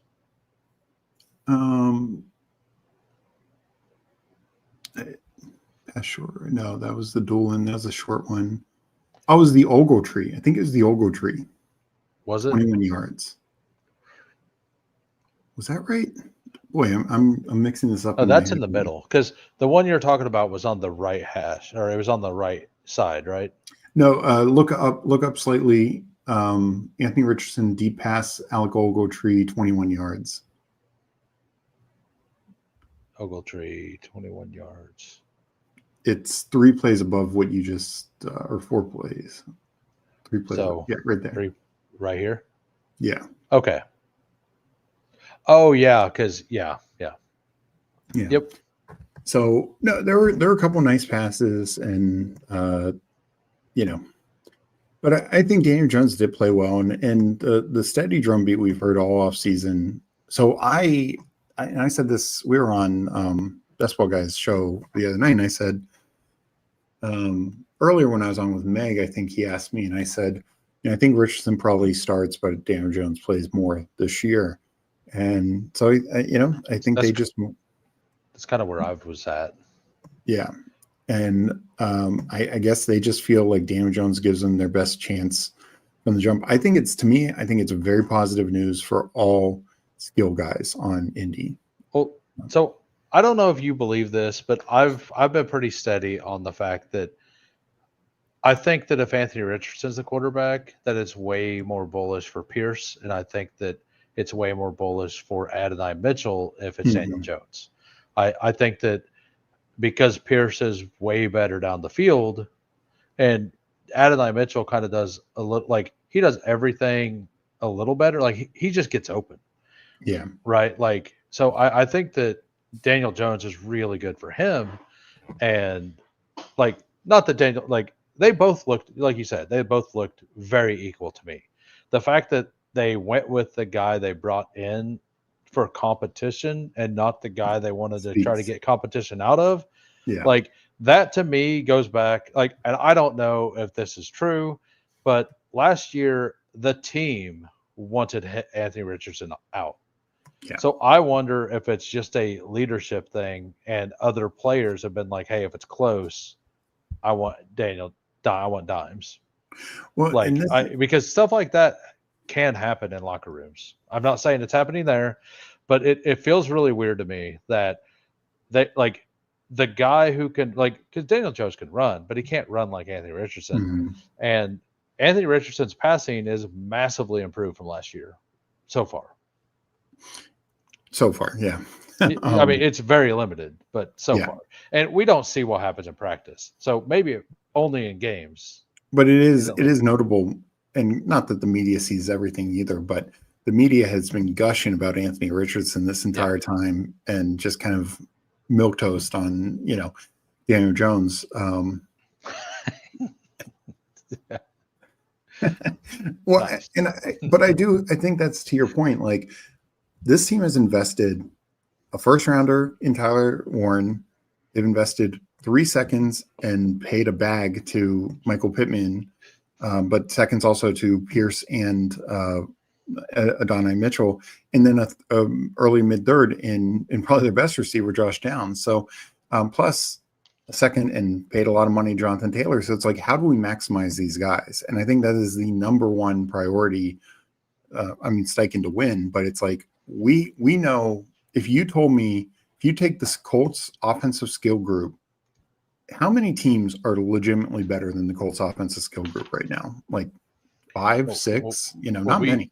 We draft 6. We draft 8 Colts, right? Like not including the quarterback, because we draft Taylor, Giddens, the 4 wide receivers, and Tyler Warren. So I guess 7. But so still, like that's a lot. That's a lot. That's more than most teams. Yeah. Yeah. Like I'm a Washington fan, and outside of those few people who draft Ben Sinnott, which they shouldn't, it's you're not drafting near as many. And that was a top 5 offense last year. Yeah. So yeah, no, I just think I think it's about maximizing, and some of that could be like how are Michael Pittman, how are Jonathan Taylor, even if they're not verbalizing to Steichen, like how are they happy in the huddle? Are they happy, out there with Richardson? Like it could just be a, like a team thing, because not just him taking himself out, but I heard there was some stuff about like how he worked from the injury the year before, and how much effort he was putting in. So I just think that they are going with, which to their credit, like go with who you believe gives you and your team the best chance. So, yeah, I want to touch on this real quick. He said, just because the quarterback switch doesn't mean a certain wide receiver can no longer catch the ball. People saying downs is okay. I get that, but like what I mean, it's if Anthony Richardson has improved, and it kind of looked like he did, like it probably is better for both. But like for Alec Pierce specifically, he's best at going deep downfield. Yeah. And like Daniel Jones isn't great at throwing deep downfield. Anthony Richardson is elite at that. Like, yeah, that's the one good thing that Richardson for me, it's more of the skill set of the wide receiver in that situation. it's not necessarily that the wide receiver's worse. It's just that in my eyes, Alec Pierce isn't as good in the intermediate stuff. But like he also doesn't get a chance to do it because Pittman and Downs are both really good at it. Yeah. So And now I mean, you have he Tyler maybe Warren also. yeah. Now you got Tyler Warren there as well. So like Yeah. it's not a it's more of a the way the roster's built thing. So the other thing I'll say to that, the one thing I'll say, like I agree with you overall, but I think we're also judging 2 years ago when Richardson got hurt, it was Gardner Minshew, and Daniel Jones is definitely better deep ball than Gardner Minshew. So maybe, Pierce can still have a role and a value in that case. But yeah. Yeah, and like he says, Downs runs all kinds of routes too. He does. But he also like the way that they deployed everybody was a lot of the shorter stuff was like they basically ran Downs as like the same way that the Chargers kind of run McConkey, like kind of in the slot most of the time, but then they'd put him outside some whenever they needed to. So like he does run everything, but the bulk of his stuff, from at least what I remember, and I haven't went back and looked at the data, so maybe I'm wrong, but I believe he played out of the slot a bunch and had a bunch of shorter targets Yeah. and not as many. That doesn't mean he can't do it because I'm a believer in Downs. No, I am too. For sure. I think this is very bullish for Downs and Pittman. As long as he's healthy, because he's still not healthy. Yeah. All right. Anything? Tyler Warren. Touch on Tyler Warren. Tyler Warren is awesome. I mean, yeah, I moved him up above all the Colts. Like he is ahead of Josh Downs now to me. Like I moved him up above Downs and Pittman. I think I got him at like 85. Wow. Something like that. Yeah. I mean, I'm like probably I was just like, I'm done. Like I want to make sure I'm overweight on him. It's like at that range, that whole range sucks. Like the RBs dry up there. It's quarterback. Like I'm always looking at the same people, and like I would like to mix my bags up. And like I've just taken Andrews over and over again there, or a quarterback, or like Fields, or somebody like that, or pulled up Shaheed or Keon Coleman, or take the fallen injured receiver, something like that. Like so, Warren just feels safe there. Yeah. Like so, if I have to give up a round of value, that's fine, because I don't like that round anyway. No, I actually tend to agree. I think Warren is the only downside for Warren is like how good do we expect this offense to be with so many mouths to feed? But I agree with you. Like he's awesome because in this game, like yes, Pittman played, but what Pierce and Downs did not, I believe. Did Downs play? I don't believe so. I don't think he played at all. Yeah. We will go down to snap share. Because I think Tyler Warren is absolutely awesome. And, I think with the starters, he's just going to be out there every play. Oh, yeah. Yeah, absolutely. And I don't think we have to worry about what's his name? The guy who Will Mallory. Yeah, or Mo Alley Cox or No. Yeah. All right. Yeah, I think we covered them pretty good. The only other note is, of course, Giddens. We talked about him a little bit before. Goodson getting hurt. DJ Giddens, I think, is locked in as the number 2 now. And I'm going to be drafting him a lot in the 16th through 18th rounds. JT's one run looked awesome. Oh, yeah. So, I'm very happy with that. Yeah. All right. On to the other rookie everybody loves. There's so many rookies everybody's all over right now. And so the Patriots offensive line, so much better than last year already. Like they're actually because they were just awful last year. And like the one thing I will say is Ramondre was hurt. Yeah. This is my biggest takeaway from this. Ramondre Stevenson was hurt. So Antonio Gibson actually started the game, not Hmm. Travion Henderson.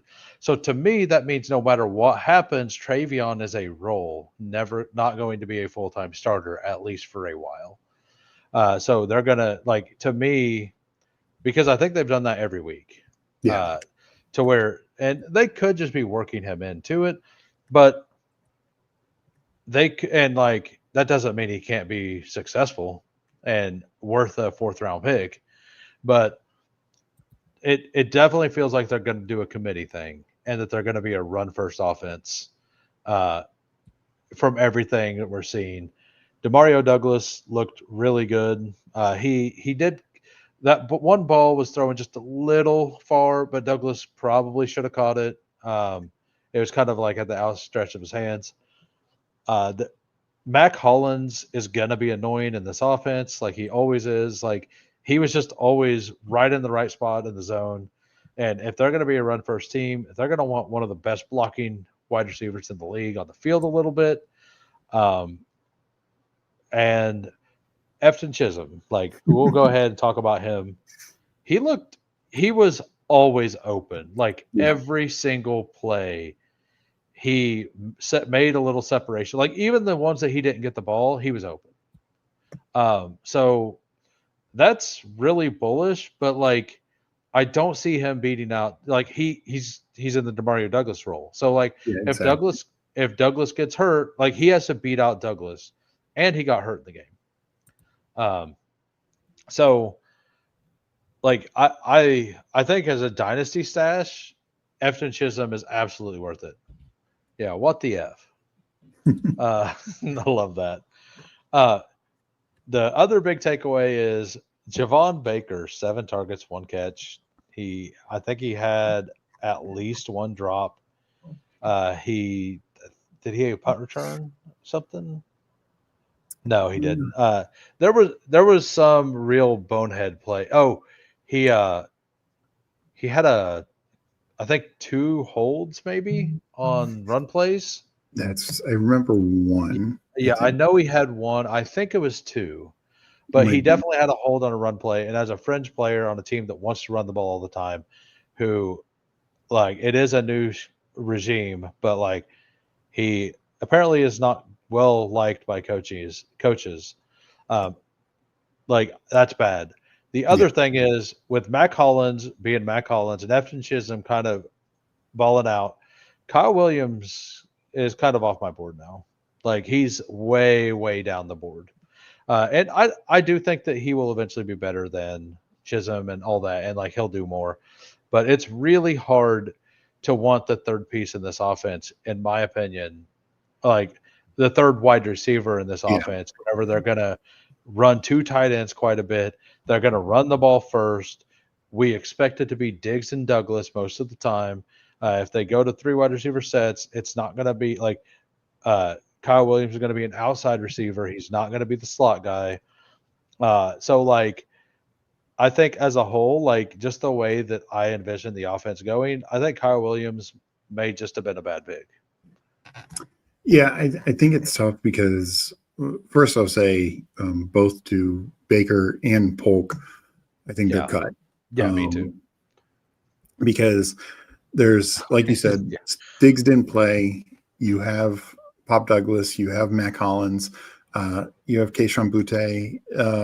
It's just it's going to be a mix. I do think Kyle Williams he gets open like another guy yeah, who yeah, is getting open. You talked about with like Torrey Horton, like he's just getting open out there. He's just not getting a lot of snaps with May. But that's something that could change because the one thing we know about Mac Hollins, for as much as like coaches love him and he's out there to run block, he's also not going to do much like receiver yeah, wise. So yeah. If they get behind in the game, they're yeah, not going to have Mac Hollins out there. yeah, They're gonna put somebody more explosive out there. and I do think Kyle Williams is going to be their deep threat guy. He's going to be their That vertical makes shot guy. that makes sense. I it's also one of those things. I have enough Kyle Williams. Oh, I'm not. So Yeah, like I'm I'm moving him not down. I I'm don't want not. to touch him anymore. Like that's Yeah, kind of where I'm at with Joe Mixon. I had 15% before he was officially hurt, right? So like I I take him if he gets to like 115, but yeah, like, and Kyle Williams, I didn't remove him, but I moved him down to like 165. Yeah. So like if I absolutely need a stack, like I'm going to take Hunter Henry before him in every situation. Basically, is where I'm at, where I was before taking Kyle Williams before Henry every time for the rookie upside stuff. Yeah. No, I think that's absolutely fair. I mean, I do think Chisholm and Pop Douglas are basically the same role. I don't know if Chisholm's ever going to do anything more beyond that, but We just covered this, Aaron Sandy, like 10 minutes ago, 15 minutes ago. So if you want to go back, you can listen. But I think what you said also is very true. Like, for as much hype as we have on Henderson, and there's no doubt he's explosive. He's had 2 split backfields 2 weeks and with 2 different guys. It's not like it's the same guy. So, like I like Henderson a lot, but it's tough for him being a top 50 pick in a clear split backfield in probably an offense that is 15th at best. Right. Yeah. Yeah. And about Travion, though, like that was just kind of a little warning, but at the same time, that touchdown run, like his vision was, he got skinny super fast, exploded through that hole, Yeah, and then ran through a tackle for the end zone. So like the talent is absolutely there. Like yeah, the talent's there. It's one of those things like we're drafting them not like Jahmyr Gibbs this past year, but kind of like Jahmyr Gibbs as a rookie. You know, he was going like 5th round, Yeah. and Monty was going like 8th round, 9th round, and that worked because, well, one, Monty missed time and there was no other back there. Here, if Gibson stays, I think Gibson contains that role. But the other thing is the Lions were a top 5 offense. They were like number 2 offense that year. So what happens this year if the Patriots are 15th or 16th, like, and Hendo is getting just 50% of the snap work? Yeah, I think that he'll get more like 60%. So another thing I do want to mention, and this is not for best ball at all, but like the Patriots special teams once again dominated. That's true. So like if you're in like a defense special teams league of any kind and the Patriots are available, like their return team has crushed 2 teams in a row. So that is like, and that's the easiest way to points is those long touchdowns and the return game and defense stuff. And they loaded up on defense in the offseason. So like if you're in something like that, I think the Patriots defense is kind of sneaky good. Yeah. For that specific, or like who do they play week 1 in DFS? Because like that could be Bink King is really about DFS. Like, yeah, I can't remember who they play week 1. They played somebody kind of rough because I remember not like the Drake May week 1 was like the bet. Like it's either week 1 or 2. They have like a rough matchup. I can't remember off the top of my head. Yeah, I'll look it up. But that's all I had on them. I think you covered. If you can either cover more or go over to the Vikings. Yeah, no, that's all I had to say about that. Like, it's one of those things. Just I like Henderson. It's a high price. I'm still paying it some, but I'm not going to be like overweight because there's just a lot of ways. Not that he's bad, but he just doesn't pay off because he's, only has like 5 touchdowns on the year. Yeah, but like he's not like, I think he could be that player that's hard to advance, but could have a really big spike week in the playoffs where it matters too. So that's like I don't want to ignore him for best ball specific stuff. Yeah. Because of that. Because I mean, it's easy to see him going for 25 to 30. Oh yeah. Like in any week, any single week, Like he's so explosive. Any week that the other back gets a small ding and he just plays more. I mean, what I would love, and not just because of my Antonio Gibson big board bags, but another running back who I'd love to get moved to another team like Houston, like Miami, trade Antonio Gibson, just make this a 2 backfield situation. That I think would be real nice, because I worry in that case, like if Stevenson were to get banged up, well, then Gibson just gets inserted and it's still the same split, you know. Yeah. So they play the Raiders, being King says, week 1 in Okay. DFS. So like, I think I like that a lot. Like the Hmm. special teams of the Raiders versus the Patriots, like the Patriots side of that getting a big return. Yeah. I I think that could make a lot of sense. Yeah. Yeah. So probably not much to talk about on the Viking No. side. No. I Like, mean, everyone got rested. Yeah. I mean, I still think and nobody that played looked good, no. like at all. Like all like we all boast about Kevin O'Connell quarterbacks. This could be if JJ goes down. This could be the year that's tested. Like it did not look great. Like yeah, Brosmer had some yards. Yes, I was a little surprised they only gave Sam Howell that short. I Me mean, he didn't too. look good, but it's like you think they'd want to get him more work. Yeah, especially because they traded for him, right? Yeah. Yeah. So yeah. All right. Another game that there's a bit to talk about. Uh, so for those of you who haven't heard, Joe Flacco is now the starting quarterback here for the Browns. We all are in massive shock. Nobody expected this. Uh, I will say that Dylan Gabriel looked pretty solid. He had that one play where he threw the bad interception, but there was also two wide receivers. Like there was a tight end and a wide receiver in the same exact spot, Yeah. which means one of them was probably in the wrong spot, which meant there's an extra defender there. Now, he was looking right at it and should have seen that and not thrown the ball. But I think it was a mixed everything wrong at that point. But other than that, like he did a decent job sitting in the pocket and reading, and everything that was like in front of him in the middle of the field, he done really well with. Whenever he got like had to actually move off script, he did not look as good as Shooter did. Um, the other thing is, I do want to note that they sat most of their starters, and Tillman went out for a couple plays. I don't remember how many plays exactly he had. Um, I thought it Said, was, oh, he had 16. yeah, He only he, had one target. yeah, now it's weird because they, Hmm. you know, like you said, like they rested, They rested Judy. They rested Judy. Harold Fannin. Yeah, Harold They're Fanning like and they, Njoku. because they said that they were going to rest people that are going to be big parts of their offense, right? And they rested both tight ends.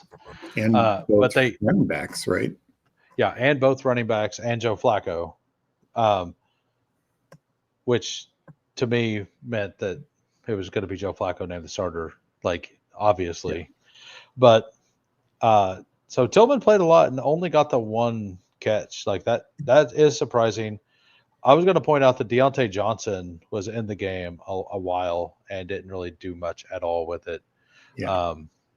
So I've clicked Deontay a couple times, but since Fannin has been getting the love, I stopped clicking him completely. I was like, I know that was going to be a role in this offense, and once you heard the drumbeat of Fannin like from the practices, I was like, okay, I can be done. Had like 2%. You know, I took him on Mhm. so on like an Aaron Rodgers bring back or something weird. You know, uh, now Jamari Thrash looked really good. Like I think that he'll end up like I could see him being wide receiver 3.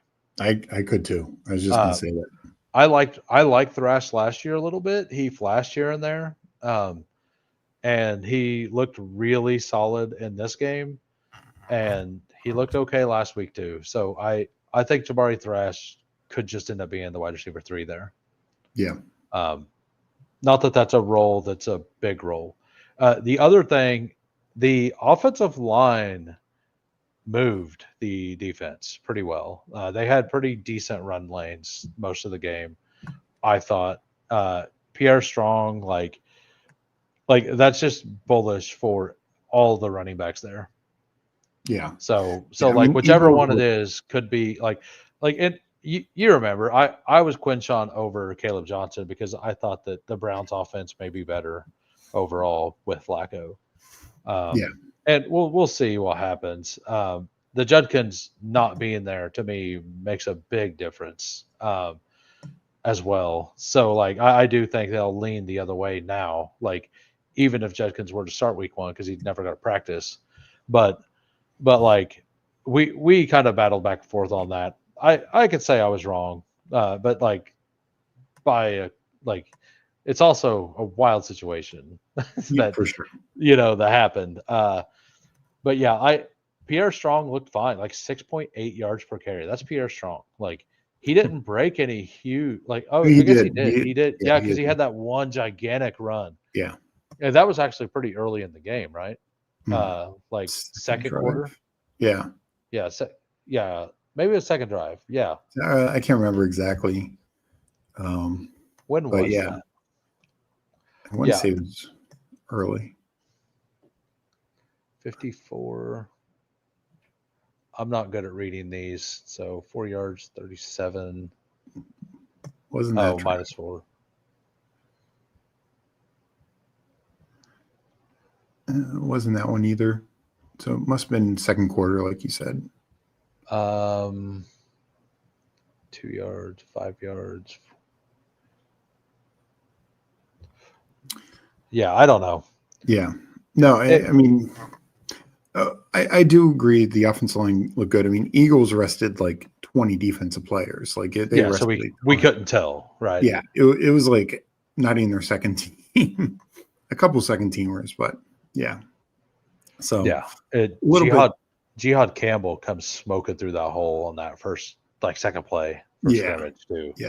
I mean, the Eagles had a few key guys still, or a few guys likely to play out there, but Yeah, I mean it was really, the young guys, the yeah, rookies, right? The ones that exactly. needed reps. Like, yeah. So that's what I had on Cleveland. What did you have on Cleveland? I don't think either one of us is gonna have anything on the Eagles. Yeah, Maybe, I mean, to me, the notable thing is mainly who was arrested yeah, that we Shipley. already talked about. Tillman did play a bunch, or not a bunch, I should say, but he played a couple drives. Thrash played, I think, a little bit longer, but not much more. And yeah, Deontay Johnson, I didn't think it looked that good, but so I'm still drafting Tillman. He's sliding a little bit, which I think is fine, but I'm still going to take him some. Yeah, flipping over to the Eagles, mainly it's who was arrested. Yeah, I mean, even their, even Tanner McKee got arrested, but I think Will Shipley being arrested clearly shows where this running back room is. yeah, Jahan Dotson was arrested, so I think he's the number 3, even with them getting Mechie. Not that I think that's a big investment thing, though. Right now, both Brown and even Devonta Smith are banged up, so maybe it is. But yeah, I mean, not you can tell anything from the Eagles side. yeah. I agree. There was nothing of note at all. I didn't get ahead of the game and load the next one up like I had been. Next one will be the Raiders and Niners. All right, we got it. There we go. All right, so on the Niners side, they didn't really play anybody at all. Or no, they did. Well, They the didn't play any of first their drive, running back. So yeah, that's actually what I was going to talk about. They played everybody healthy, right? CMC said, like, are we worried? no, I mean, from what I heard is they just don't want to give they don't want to risk CMC Well, at all. right, yeah, but like they're risking everybody else. They're risking Brock Purdy, but not CMC. Like, I think Yeah, it's just. I think it's like I'm not saying I'm worried. I'm just saying it feels really weird after last season. I After guess they basically hid that injury for a long time. I see what you're saying. I guess what I'd say is like let's look at the Packers. Jordan Love didn't play at all. The second game, of Yeah, course, with the injury, but he played the first game. Jacobs played one snap, you Right. know, like, and then Jacobs was done. Are we thinking Jacobs is hurt? No, it's just another no, team but they don't lie about injuries. that's So because all the Packers just get injured. I mean, right. Just like all the 49ers. But I don't know.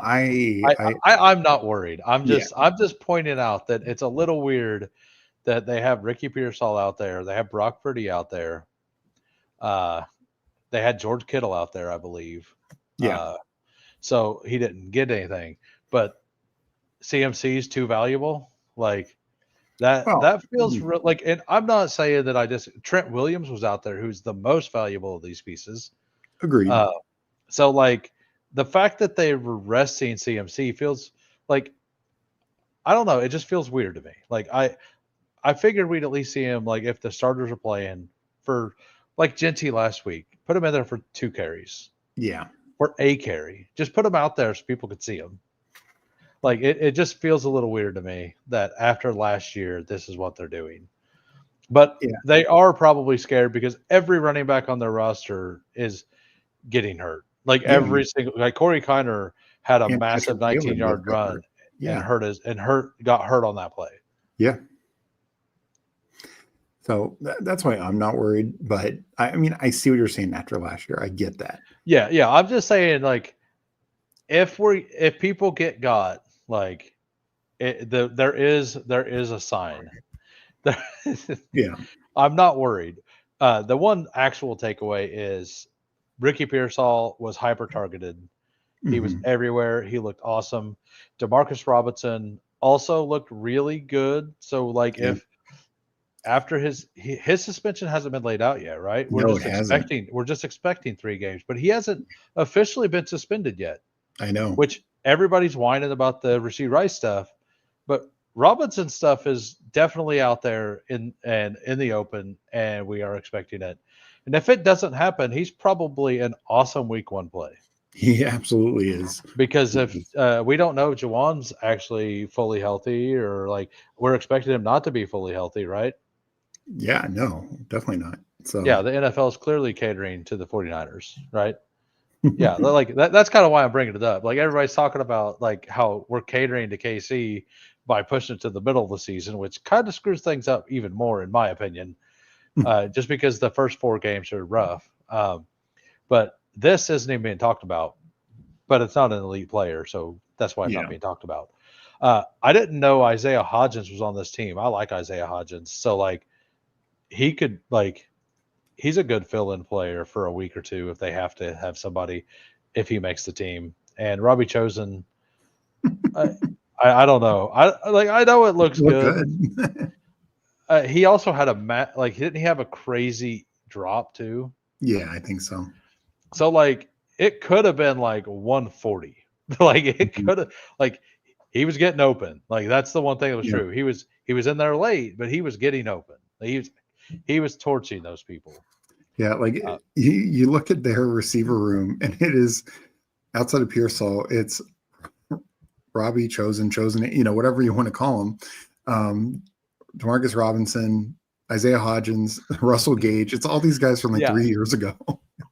Yeah, it's all number 4s from other teams that were like a single week. Like, Russell Gage had like a pretty solid, like, DFS week, and I think Hodgins was on like there was I think it was a Monday night game. He had like a pretty solid game for like a showdown slate.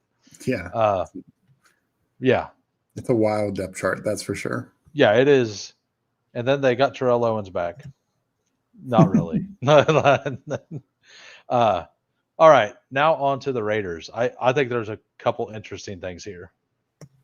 So first, let me just say, and this is also why, you know, the 49ers are having McCaffrey in bubble wrap, is Genty. He goes to the tent, you know, injury tent. Luckily, it's nothing. He's fine. He takes some big hits, but boy, that dude's fun. Oh, dude, he is. Yeah. And, you know, I think, like, I was talking about Martinez not going down. Like, the dude completely squared up on him, hit him head to head, and they're like, oh, they crushed Genty. Genty didn't even move. Yeah. he like it literally is like the guy hit a wall. Like he got up like looking like he just looked confused basically. Like whenever he got out, he's like, what do I have to do? Like Agreed. So no, I thought Gentry looked good. That was definitely very promising. Gino was fine. Raheem Mostert caught the ball well. I think he's a number 2. I know, there's some other guys worked in as well. But I've been clicking him, not a ton, but I think Mostert is a fine 18th round click, definitely a 20th round click, 19th, 20th round click on those sites. The big thing, of course, is, well, one, the receiver rotation. Thornton and Tucker and Jacoby Myers were out there with the starters. Besh was with the number 2s. He had a nice catch, or 2 nice catches, I should say, but one I thought was good. But of course, the biggest thing is the tight end snaps. That's what everyone's talking about. Look, Michael Mayer, if he was on just about any other team, we'd be really excited about him. I'm generally not worried because this is preseason. I know they're working some things in. Michael Mayer is going to get more snaps than I think most people expect, but I guess the way I look at it is, I know this has been somewhat of Chip Kelly's history, and there's all this stuff people are talking about. At the end of the day, Brock Bowers is just the guy. He's so good. I don't think it matters. We've seen it. As a Chiefs fan, like, yes, Kelsey didn't have a great statistical fantasy season last year, but his number of targets, his number of red zone targets, it actually could have been a really good fantasy season for Kelsey. Yeah. I think he had 25 targets in the red zone and only had 4 touchdowns. That is insane. Yeah. For Kelsey. And I think most of that was because he's just slow now. Like he just didn't get into the end zone. Yeah. But it's just one of those things like, I think Michael Mayer will be out there more than we probably expect, but I don't really think it impacts Bowers too much. Like, I think you could say I think the only thing that you maybe could say that it impacts is Bowers having that Kelsey season from a couple of years ago, where he was comparable to almost any receiver in the league. I think he can easily still be tight end 1. I think he can easily still have, 1,000 yards, 8 touchdowns, all this kind of stuff. It's just, he may not have 1,300 yards and 15 touchdowns. The one note I had on this was Besh looked fine, but he's just buried.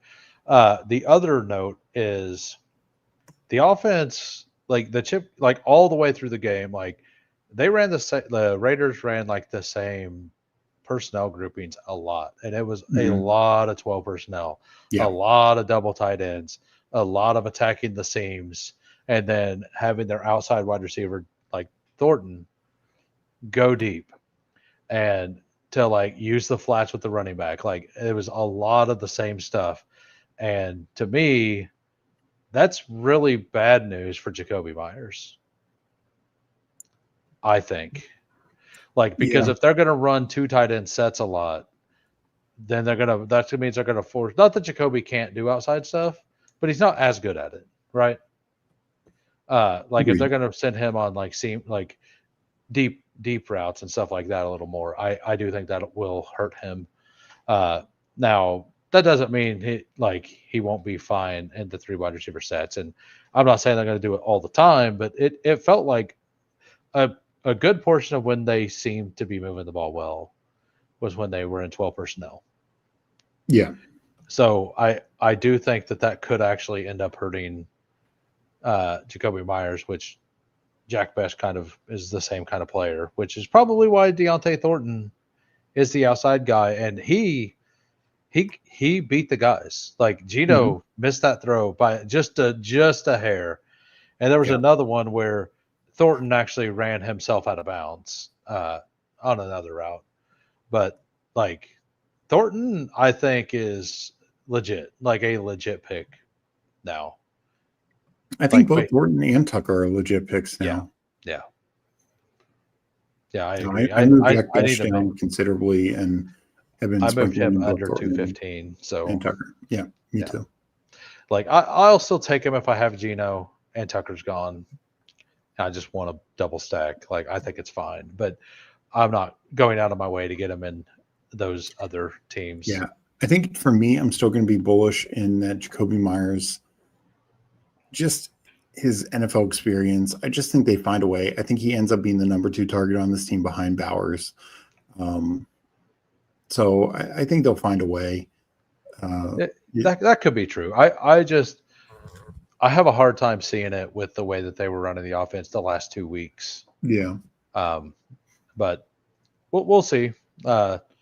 I'm probably wrong. Like with and Jacoby also like for basketball specifically, it's one of those players that I don't feel like the chances that he crushes me are that high. Like, but like if I start with 3 RBs, like I love Jacoby Myers on that team to yeah. make sure I get a floor. You know, Well, exactly. Like to me, and this is why I liked Myers so much for like eliminator, is because last year he played 15 games, a couple of those with Devontae Adams. Of course, Bowers was the man down the stretch, and Myers' production was really good. He had 9 games with 10 or more fantasy points, only one over 20, but I think that consistency with adding Gino, was promising. But no, I mean, I agree. I mean, there'll be plenty of, not plenty, but there'll be times where he's not out there because they want more right? vertical receivers and stuff like that. Yeah. Yep. All right. On to the next one, which is the Chargers Rams. Guess we'll start with the Chargers, and we will start with that was a dirty hit on QJ. Yeah, Like there was no flag. We haven't heard anything about it. Like his arm was stiff before he hit the ground. Like did it, not look like good. I. There's still a chance he plays week 1. Like we don't know how bad the concussion is. I haven't heard anything on it, but it's a concussion, and it's what 3 weeks away before. Hmm. So before they play, so there's still a chance that he plays week 1. Um, but that I did want to say that. But the bad thing is that he goes out for him specifically, and then KLS like this is the player I mentioned earlier, and I told Steve before, like I've moved KLS up to like 180 ish, one like more like 190 ish. Like I'm targeting him every time I have Herbert or Stroud, basically. Uh, he played with all 3 quarterbacks. All 3 quarterbacks like targeted him, like looked at him first. Yeah, So he is getting a rapport with everybody. A lot like yes, he had 6 targets, only 2 receptions. One of those was an awesome ball that he caught, and his foot barely came off the ground as he went out of bounds. Another 2 of those were slightly out of bounds where he couldn't catch it. So, or at least one of them, I believe. I know of one for sure. The one thing to note is that Ladd McConkey out there every time, and whenever it went to 3 wide receiver sets, they generally moved Ladd McConkey into the slot, and that is what Ladd McConkey Bulls want to hear.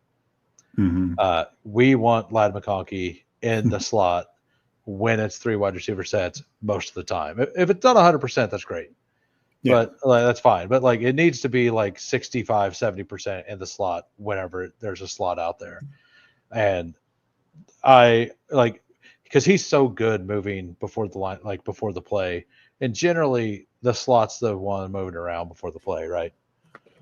Generally, not yeah, always. So that's the and Trey Harris, whenever he got in the game, he came in late. So KLS actually left the game in the middle of the third, I believe. Or no, I think he played 1 snap in the fourth or something. He played okay. most of the game. Yeah, Um, But he's also a rookie who is later in the draft, and they're just trying to get him reps. So it makes Exactly. sense. It makes sense. Uh, Rocket Sanders looked fine enough, but not great. Um, like the running backs, I don't know what to like. If they're gonna do a like, if Najee's not the guy, is it gonna be Vidal? Is it gonna be Sanders? I mean, Vidal hasn't looked great. No. The Hall of Fame game made a couple nice runs, but these last 2 weeks he's not looked good. Right. Yeah. And Sanders, like, he kind of showed a little bit, but like, I don't know. Like, it didn't feel great either. So like, I think I think they need Najee there. Like their Oh, RB2 is not good. I agree. I would not be like if the Najee thing ends up like him going on pup. I think they are bringing in somebody off waivers, or Yeah. maybe they could be a team that not necessarily B Rob, but they could trade for somebody, Yeah. on the cheap, just because. Yeah, Vidal has not impressed me. Rocket Sanders, I think, played better. That 10-yard run was nice. The catches were nice, but his other runs, he was stuffed. Yeah, the QJ thing, I think you summed it up perfectly. Like, he was going to be out there as a starter. Bad hit, and yeah, I wouldn't be surprised if he's missing at least week 1. Yeah. I don't I don't think this is something that's going to put him out for multiple weeks, No, but like I could see him missing 1, maybe 2 weeks. But whenever you have 2 rookies underneath you that they just drafted, like yeah, that like I thought he had a pretty secure lock on his role.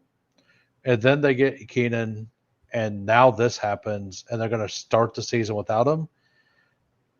It doesn't feel good for the Quentin Johnson backs. yeah.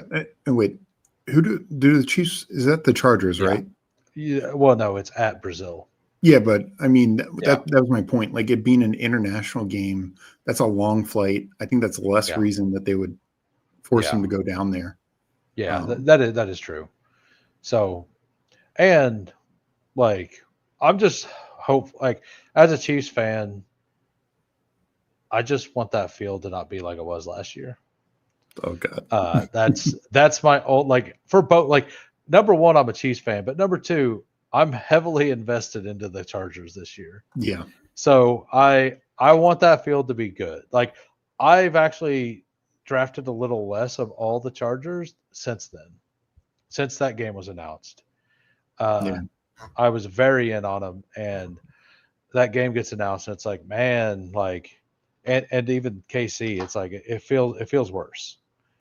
Uh, like, especially like, I mean, Rice, if he plays week 1, he is off an ACL tear, you know. Mm-hmm. So, or it wasn't an ACL, it was a PCL, Was which it a is multi-ligament? Wasn't it 2? no. Okay.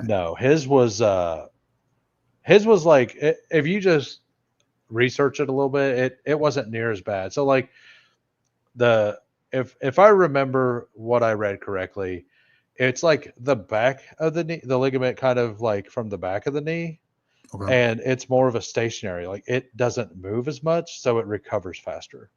Like, because it's not part of the knee that flexes, it's part that doesn't flex as much.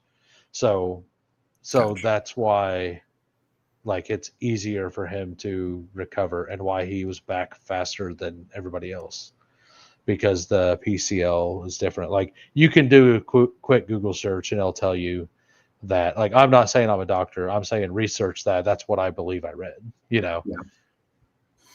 Um, Yeah. No. So I agree on your hopes at that game. No injuries, because yeah. Not good. Did you ever see the footwork drill of Lad McConkey before the draft last year being king? Because if not, I will find it, and we can watch that. Like, I don't get money, so I don't mind being monetized or what, demonetized. While you do that, I just wanted to. I agree with you about the Cal S and Harris. I do think I'm not really drafting Harris now, but it wouldn't surprise me if he can still earn a role. But KLS is definitely in the mix. The other thing I think is notable is Tyler Conklin looks like the clear starting tight end. Yep. So Gadsden got in the game, but it was late. yeah, and Disley I think played a little bit also, but Conklin left with the start with Herbert, I believe. So I don't know how viable of a fantasy role that is, but as a 18th rounder, 20th rounder, you can sprinkle. All right, here you go, Bink King. Look at this.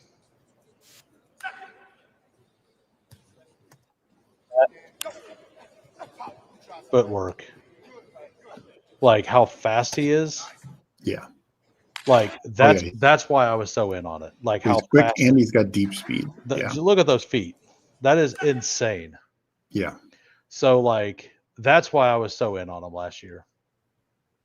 And because his feet are that fast, when he gets to the break point, he can that's why he jitters so fast. He loses everybody. Those feet are why. Yeah.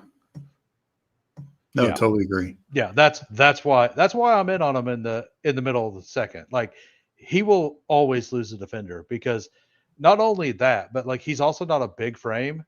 And because he's a smaller frame, it means whenever he does put his foot in the ground, it takes less to adjust. Like that's why the Wes Welkers and Julian Edelman's, why they were so dangerous, because when they put the foot in the ground and their footwork was so good, like they just create separation instantly because, well, they have less mass as well. So like just from physics, right? Like he's going to move faster at that point. Yeah. Yeah. So, but yeah, that's like the reason I've been so in on Ladd. And like his footwork's only gotten better. Like, so like, I mean, that was at the combine. Like he's had an entire year and a half practicing in the NFL now. So like, yeah. All right. I could stop glazing Ladd for a minute. Yeah, I mean, I think we talked about the Chargers. The Rams side is pretty easy because no starters. Stetson Bennett actually looked good, but he did.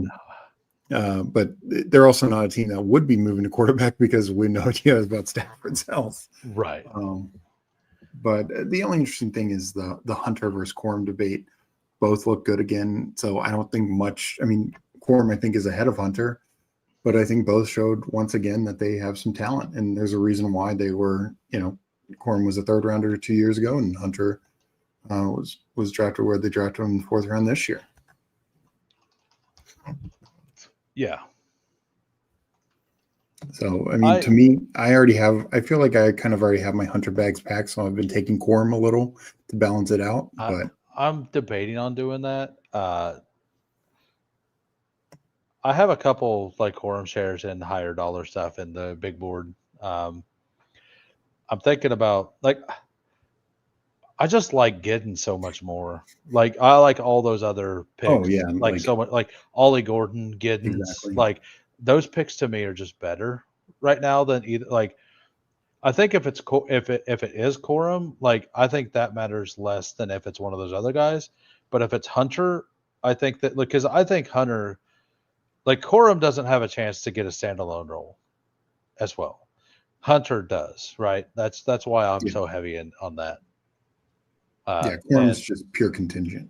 And yeah, he's purely contingent. So it's so much harder for me to click him. Yeah, and the wide receivers, like everyone set. Like even Jordan Whittington didn't play. I don't know if he's hurt or what, but he did not play. He was not there. He was never out there. And yeah, Stetson Bennett has looked good the last two games, like for real. We have a couple more games. We got the Tampa Bay, Pittsburgh, whenever this comes up. And then the Jacksonville game. And the Giants, Jets. Those are the three we got left. Yeah. The Giants, Jets, we're going to start there.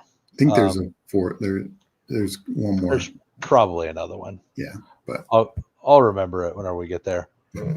All right. So Breece Hall is cooked, as everybody says, right? Like, so they definitely, um, they're definitely going to split carries. Like they're Yeah, going to do like they are going to rotate. Brees Hall was in for all the first and second downs. Brees Hall came in, or Braylon came in for the thirds. It seemed like.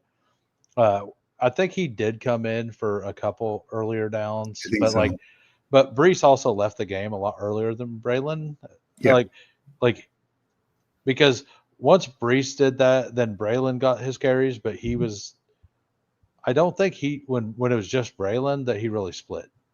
Um, So as I recall, with Fields, I believe there were 18 yeah, snaps with Fields. I think Hall got 11, Braylon got 8. So there's one snap where they were both on the field together. yeah, I do Um, remember that. and this game there was no Isaiah Davis, so that is to keep in mind a little bit. If it was this split, I still think it'd be tough for Hall to pay off. Definitely tough to pay off third round value, maybe in fourth round value. But I think we'd be fine with this split. I think the question becomes: does Davis become a factor a little bit? And it's kind of similar to what the argument I was making about the Patriots of it's one thing when the Lions are doing it and the Lions are a top 5 offense. It's quite another if you're a mid-tier offense or bottom tier offense and you have this kind of Yeah, backfield split. Like, can you still be fantasy relevant? Sure, but can you pay off a top 50 ADP? Probably not. yeah, Um, the, the the other issue that I have with Hall is we know Justin Fields is going to steal work from him. yep, Like that's just a yeah. guarantee. I had a bag of Brees, but I thought he was going to be the bell cow, Yeah. which they kind of said that he wasn't going to be. But we also, I was in the belief that once Brees got out there, that they would like the talent, and that could still happen. Like he Yeah. could still just go out there, rip off a couple runs, and like, oh wait, we do have this guy. Yeah. I mean, I Um, think in best ball he'll still have some spike weeks for you. It's yeah, just probably not the consistency you're hoping for with that early right. round pick. And their offensive line has looked very good. So like Yeah. somebody's spiking from that backfield, most likely. Yeah. Like Yeah. here and there. Like we're gonna get some spike weeks from Braylon. We're gonna get some spike weeks from Field or from Brees and from Fields, right? Yeah, for sure. There's Uh, definitely efficiency concerns about the offense, I'd yeah, say. absolutely. Uh, yeah, Fields 1 for 5. Like he looked really good last week, and then this week he didn't look so sharp. Just letting you know, it's not shown on the shared screen. If you, Oh, my bad. no Yeah, problem. yeah. Let me know whenever I do that. Yeah. Yeah, yeah, yeah. So, So, but yeah, Fields is 1 of 5 for 5 yards.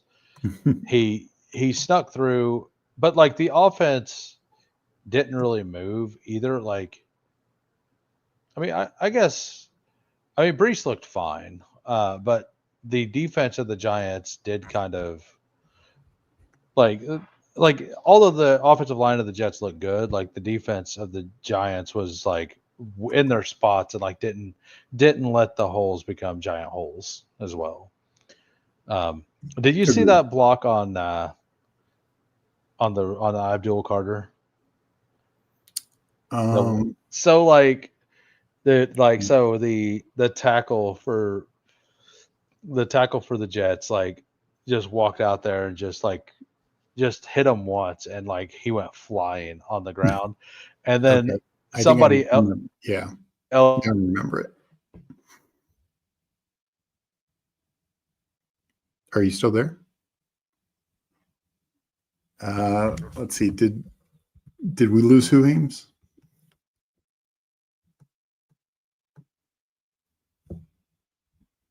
Chat, can you hear me right now?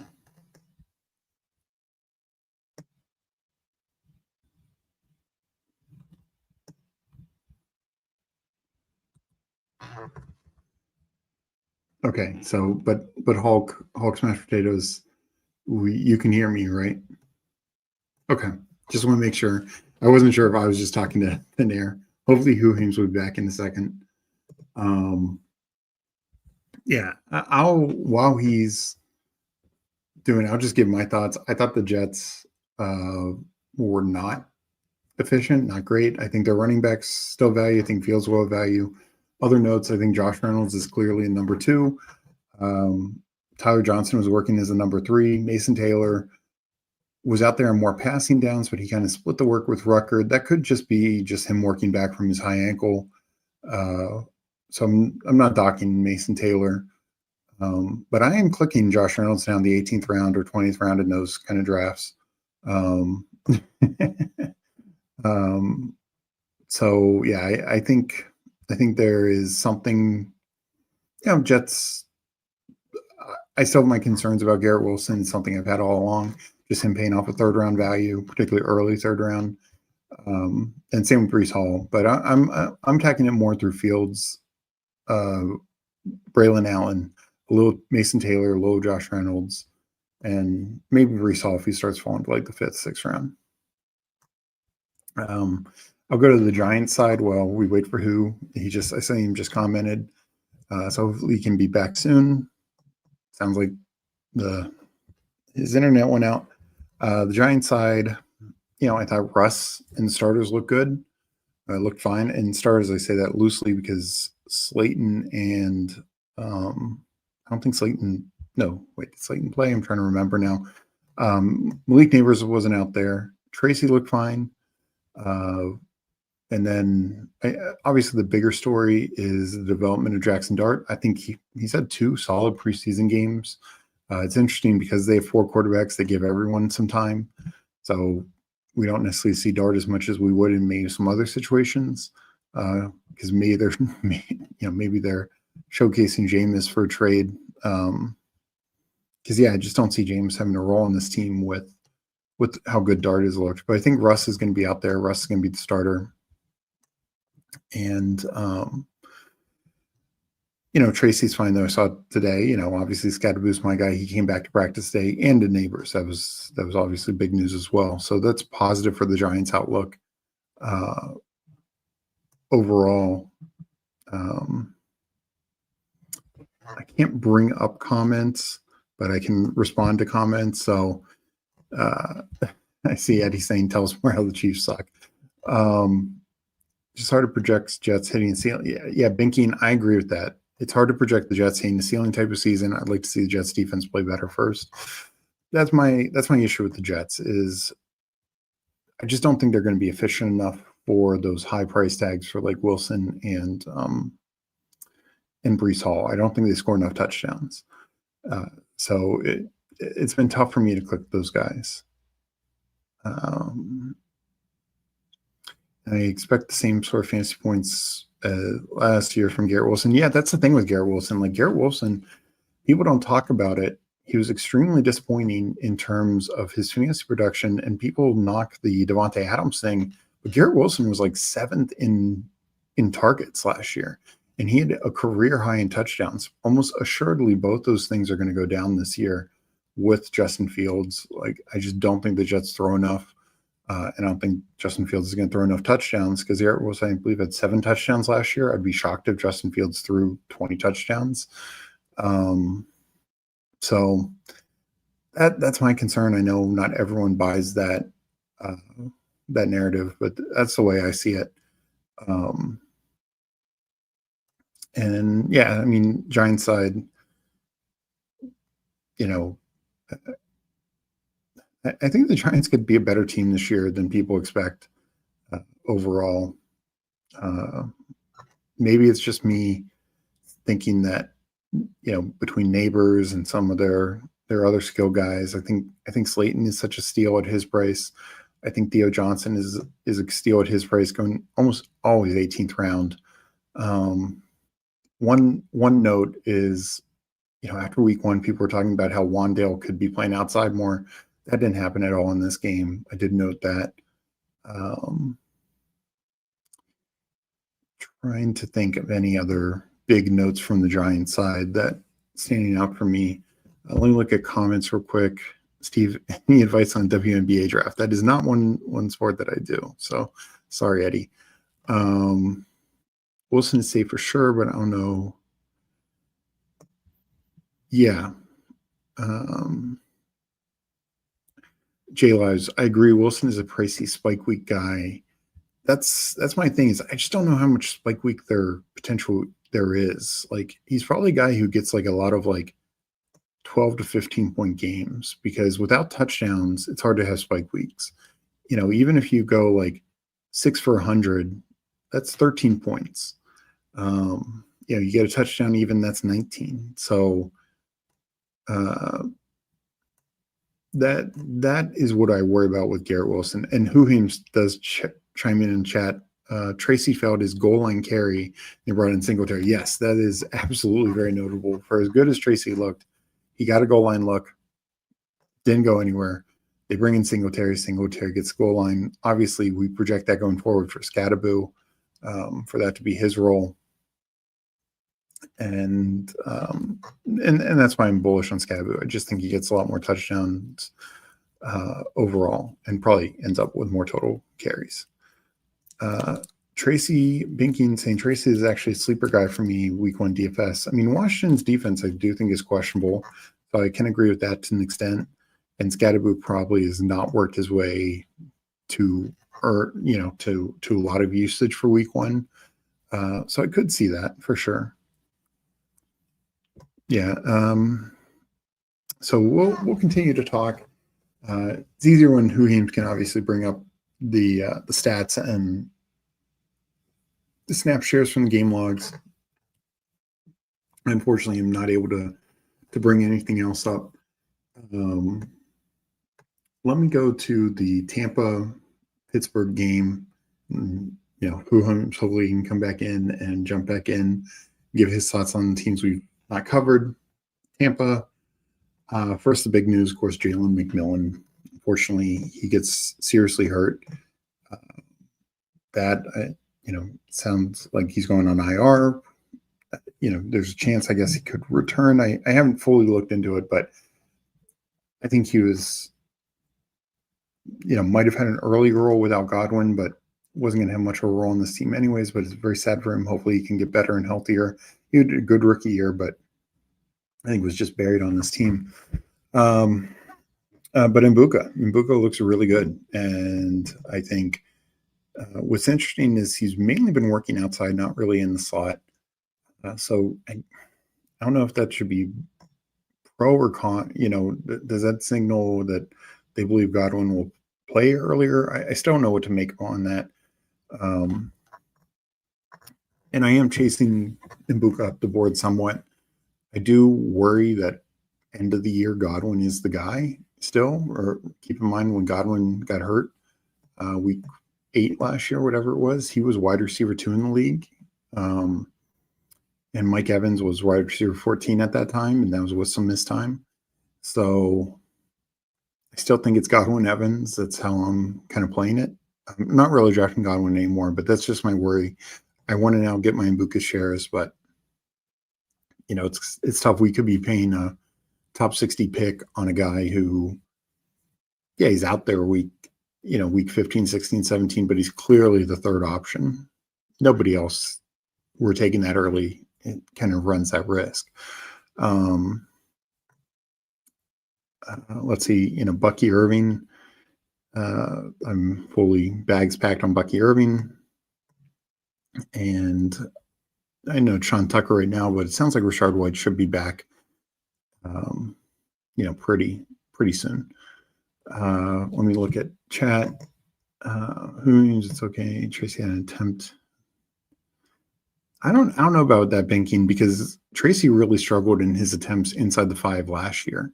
Giants, for as bad as an offense as they were, they had the same number of rushing attempts inside the 5 as the Cardinals did, and like only one behind the Texans, and I think one above Chicago, something like that. They were all in the same mix. A couple other teams were right there. They were just bad at it. You know, they didn't have James Conner.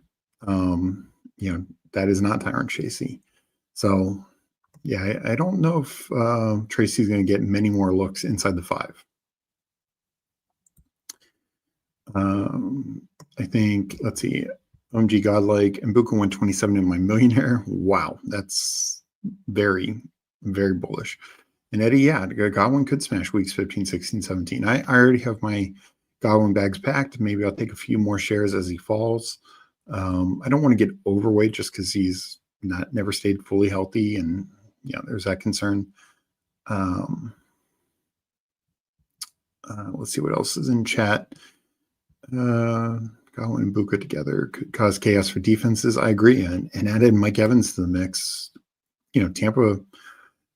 We saw what Baker did last year with Godwin missing half the year, McMillan missing 3 games, Evans missing 3 games. I believe Kate Otten missed 3 games. Yeah, like McMillan's out now, but you're adding Mbuka to that. I think it's very, very bullish for Baker in that offense. I'm saying I think the internet is screwed. Can't get in on my phone either. Oh no. Yeah, Hulk smashed potatoes. The whole Godwin thing. I know there have been some reports that he could start on the PUP list. I've heard a couple other reports that say it might just be week 1. So it's tough to get a gauge on what we're looking at here. Right now, I'm kind of just waiting and seeing if he fell to an extreme amount, I'd take him.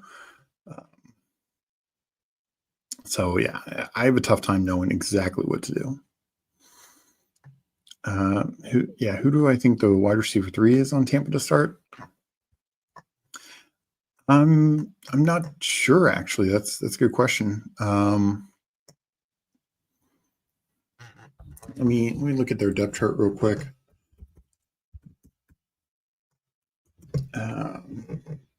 As I look that up, and I see Binking's question about how Tracy could fare receiving game wise against Washington. I think fairly well. I think Washington's defense absolutely has some holes in it, so I think you can exploit them. And if Jordan Renan said early in the season he believes Tracy will 70% of the work.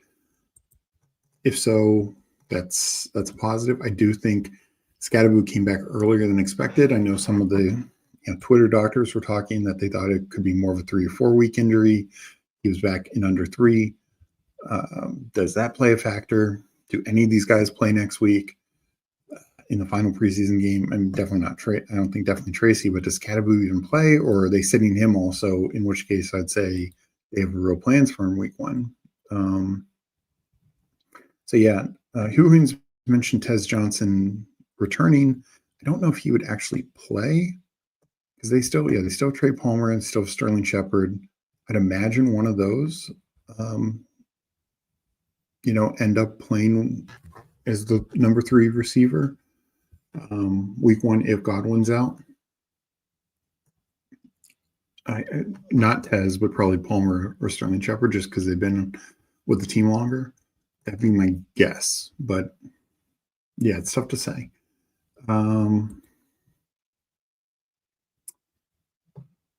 Let's see. Trey Palmer has been there, but curious. I don't know if Tez Johnson has a chance. Definitely not.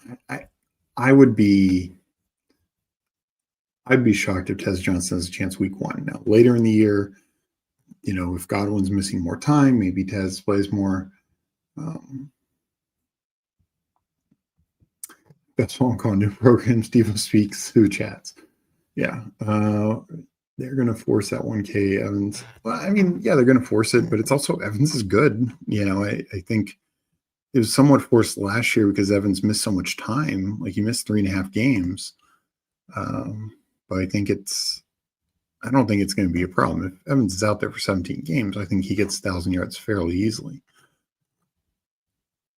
I'd be lying if I didn't think Tracy would need about 31 receiving yards and touchdown to help a week 1 DFS lineup. I definitely think he needs a touchdown. And yeah, probably a lot of catches. Lutz, Steve, are you a Penguins fan? I am. I'm in the Northern Virginia, so outside the DC area. I still root for the Caps some, but Pens were my first hockey team, and so I just always stuck with them. My family's from Western Pennsylvania. I never lived there, but my parents were an extended family.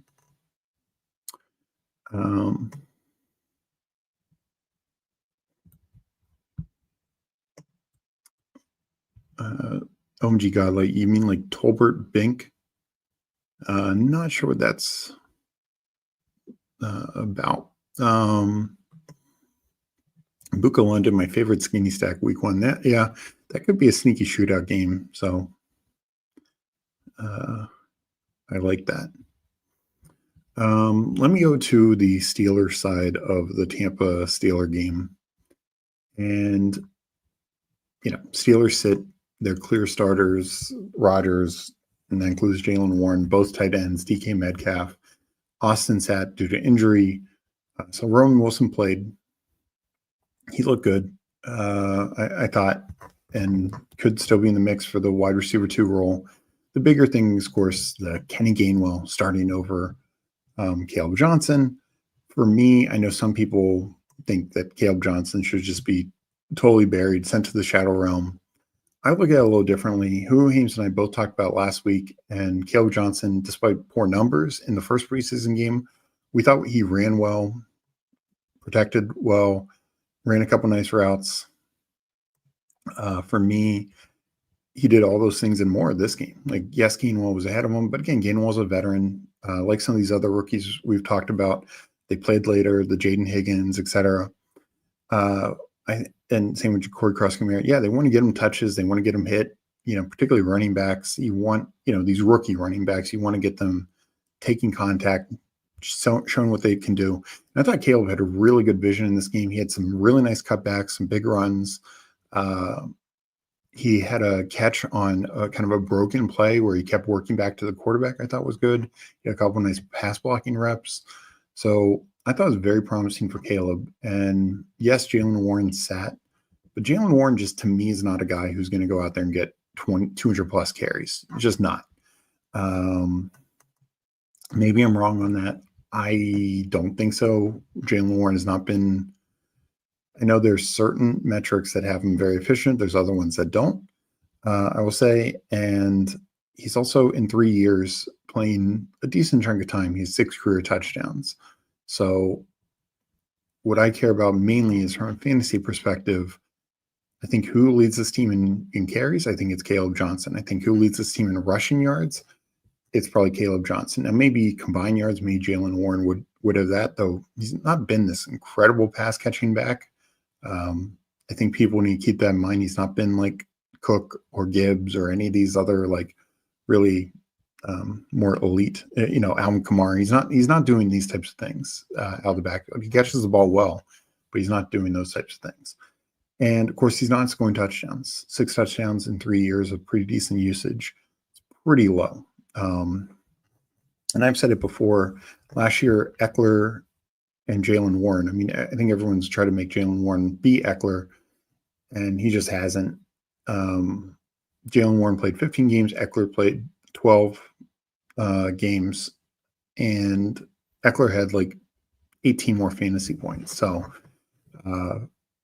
that's why I always keep in mind about Jalen Warren. So that's why I just think end of the year. It might not be early in the year. So eliminator picks for Caleb Johnson, maybe not strong. But late in the season, I think Caleb Johnson's the guy getting the workload, getting the carries, and definitely getting the touchdown work. And honestly, he's caught the ball well. So I think he'll be fine. Let me get back to chat after my long rant on Caleb Johnson. I did want to hear Huhim's thoughts on Caleb because that's what I thought. But yeah.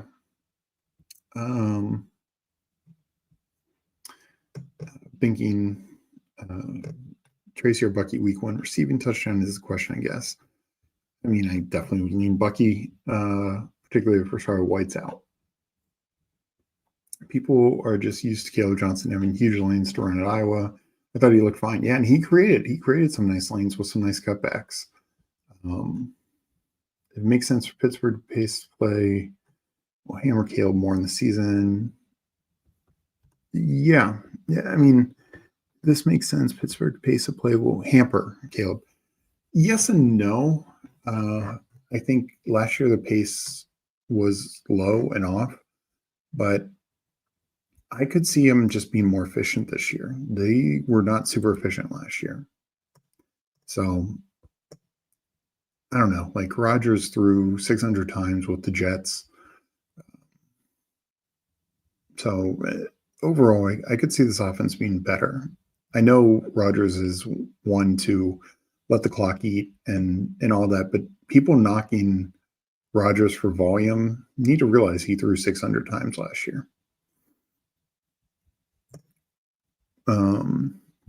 Binking also splitting with Warren, Caleb, possible touchdown, floor so low, but more pace of play and game script. Well, see, I think game script actually helps Caleb because I think the Steelers defense will be pretty good. So I think they're going to have a lot of leads. Like if they were a team, like if this were the Bengals and these two backs were on the Bengals, I think Jalen Warren profiles better because Bengals are constantly going to be playing from behind or just having to win shootouts, where I think there's going to be a lot of games where Caleb could just soak up, 10, 15 carries in the second half of games.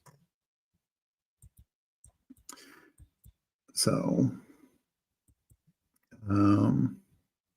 Huhaim saying internet went out around town. That's unfortunate. So I'm trying to let me. I've been relying on Huhaim's to have all the games up. I'll just go over the quick games, last couple games, real quick. I'll assume that Huhaim's agrees with everything I say. So let me bring up NFL Network. And look, so let's see, we still had the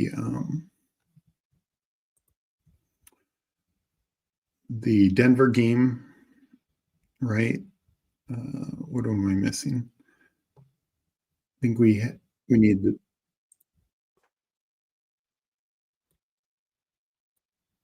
Sorry if you guys heard any ads. It's so annoying. So let's see, Denver, Arizona, New Orleans, Jacksonville, and Chicago, Buffalo. So let me just go through the Chicago game real quick since I think it's really easy. The Bills side, no starters played. Ray Davis played a little bit. I think he's good, but I think he's clearly behind James Cook, and I do wonder how Johnson gets utilized. I still take Ray Davis, but I do worry a little bit that the backup role is a split role. As per the receivers, I don't remember if Palmer played or not, but not much focusing on the Bills side. The Bears side, they really don't have a healthy running back. I believe it was at least reported that Swift was going to play with the starters, but then he didn't. I don't know if that was just a precautionary thing. Who knows what's going on with Roshan? Monangai was a little banged up and didn't play. I know Huhaim's talking about like B-Rob going there, them looking for a back, and I think that's still possible. More important thing is Caleb looked good. All the concerns about practice with Caleb, I thought he looked good. Komet and Loveland both played. Burden was just with the twos. I think, to me, I'm much more of a Dunze stan than DJ Moore. In fact, I have a Dunze ranked above DJ Moore. And Zacchaeus played well and was their primary slot. I will say I think Burden played really well in the game with the second unit. I think, the block on that one run that people highlight and was all over Twitter, that's the kind of stuff. That is the absolutely Ben Johnson stuff that will get you on the field. That's what ASB does.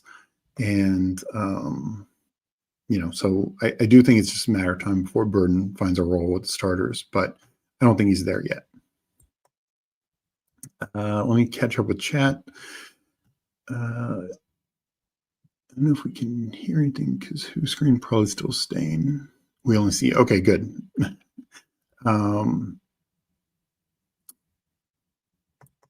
Binking, however, if Pittsburgh is more efficient and Caleb can have 5.2 yards per carry, would probably mean more potential goal line. Yeah, I guess what I'm saying is, as Caleb's fallen, I think he still remains a decent price. I'm taking Warren some. I do worry a little with Warren is that Gainwell could get worked into his role a little bit, but I think it's worth taking Warren some and still taking Caleb a little bit. Caleb's touchdowns feel closer to 6 than 8 for me, and that's fair. But if Caleb has 6 this next year, that's more than Warren has had his entire career, or what Warren has had his entire career. So from a fantasy perspective, if Caleb is 1,000 yards and 6 touchdowns, that right there is 130, almost 140 points without any catches. So I think we'd be okay with that. We want a little bit more. Najee was in the 180s plus. So I think we'd want more from Caleb, but that'd be a solid floor. Swift is the definition of consistent. Mike Robb asking, what is this? Unfortunately, Huheim's his internet crashed, and so left me just hanging on, doing these last couple games. And so we're just going to go through them real quick. And unfortunately, it sounds like Huheim's can't log in. Huheim's, I did kind of gloss over the Roman Wilson thing. He did look good. I think my sister Meg, she's been all in on Roman Wilson, above Calvin Austin. Now Austin's been hurt, but I think Roman Wilson's taken advantage of that. So he very well could be the wide receiver 2 on the team. So that's kind of it for me from the Bears. Let me go to Denver, Arizona, because that's easy. Like from the Arizona side, they rested everyone. There was nothing really of note. I think even Tip Ripman rested as well. Their number 2 tight end. So nothing really of note on the Arizona side. A couple people look fine, but nothing that I'm going to write home about from a fantasy concern. From the Denver side, so most key starters rested. Bo Nix, their top 3 receivers, which are Courtland Sutton, Marvin Mims, and Devon Vele, all rested, and as did J.K. Dobbins. So Harvey played. So of course this means Harvey is clearly behind Dobbins. I don't necessarily think so. I think it's just like we talked about some other situations. Rookies need to play. We want to see rookie reps. I think Sean Payton, an old school guy, that's absolutely what he's thinking and what he's doing. And RJ Harvey looked good. Speaking of looking good, I also think the Denver young receivers who did play, both Troy Franklin and Pat Bryant. Pat Bryant probably is clearly kind of buried on the depth chart right now, but they both look good. Franklin, it's been, I don't know. It seems like Vele might be ahead of him right now for the slot, but it would not surprise me if Franklin ends up taking that role. I think the most interesting thing is Marvin Mims, a week after fully running with the ones, he's rested with the ones despite being a young player who wasn't a full-time guy last year. So I think that's very bullish for Marvin Mims. Obviously, Sutton looked good. Evan Ingram did play, I guess, his new offense. He does rotate in with other tight ends. But at the end of the day, he's the guy they throw the ball to from the tight end perspective. So I think he can still pay off. His ADP is just a little thinner. And I thought Denver was, it was like half their first team offense essentially. But I thought they looked good. And I think they're going to be an interesting team going forward. And I mentioned it before, like they were 10th in points last year, and I think their offense got better this year, and yet they're kind of pretty low drafted. I mean, Sutton is the only guy who cracks the top 50. RJ Harvey's moving up some, but just a team that could get a lot of value. I'm mixing in some Franklin in the 18th round. Not sure if I'm mixing any Vele, but I'm definitely getting more Mims. So the last game we need to talk about is Jacksonville, New Orleans. As for the quarterback battle between Shuck and Rattler, Shuck started. Rattler probably played a little bit better, but played against more backups, kind of the vice versa of last week. I don't know if there's a good lean. We'll probably won't know until after next week's game. Unlike the Colts thing where Steichen said he'd tell us this week, and the Browns said they'd tell us this week. Saints, I don't know. From what I've heard, we might not know till next week. Kamara rested, and that was it. Like Olave and Shaheed were, and I think Juwan Johnson rested.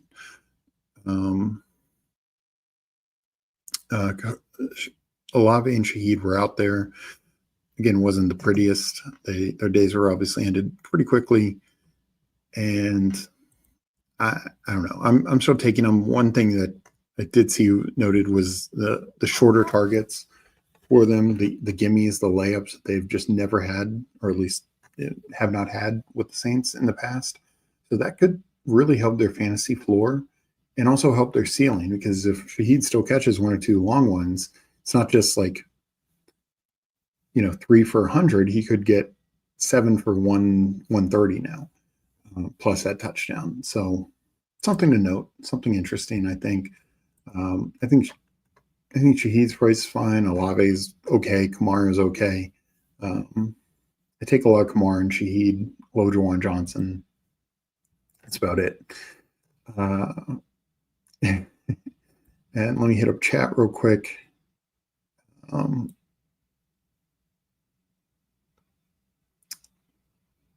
basically Clark Kent or Superman.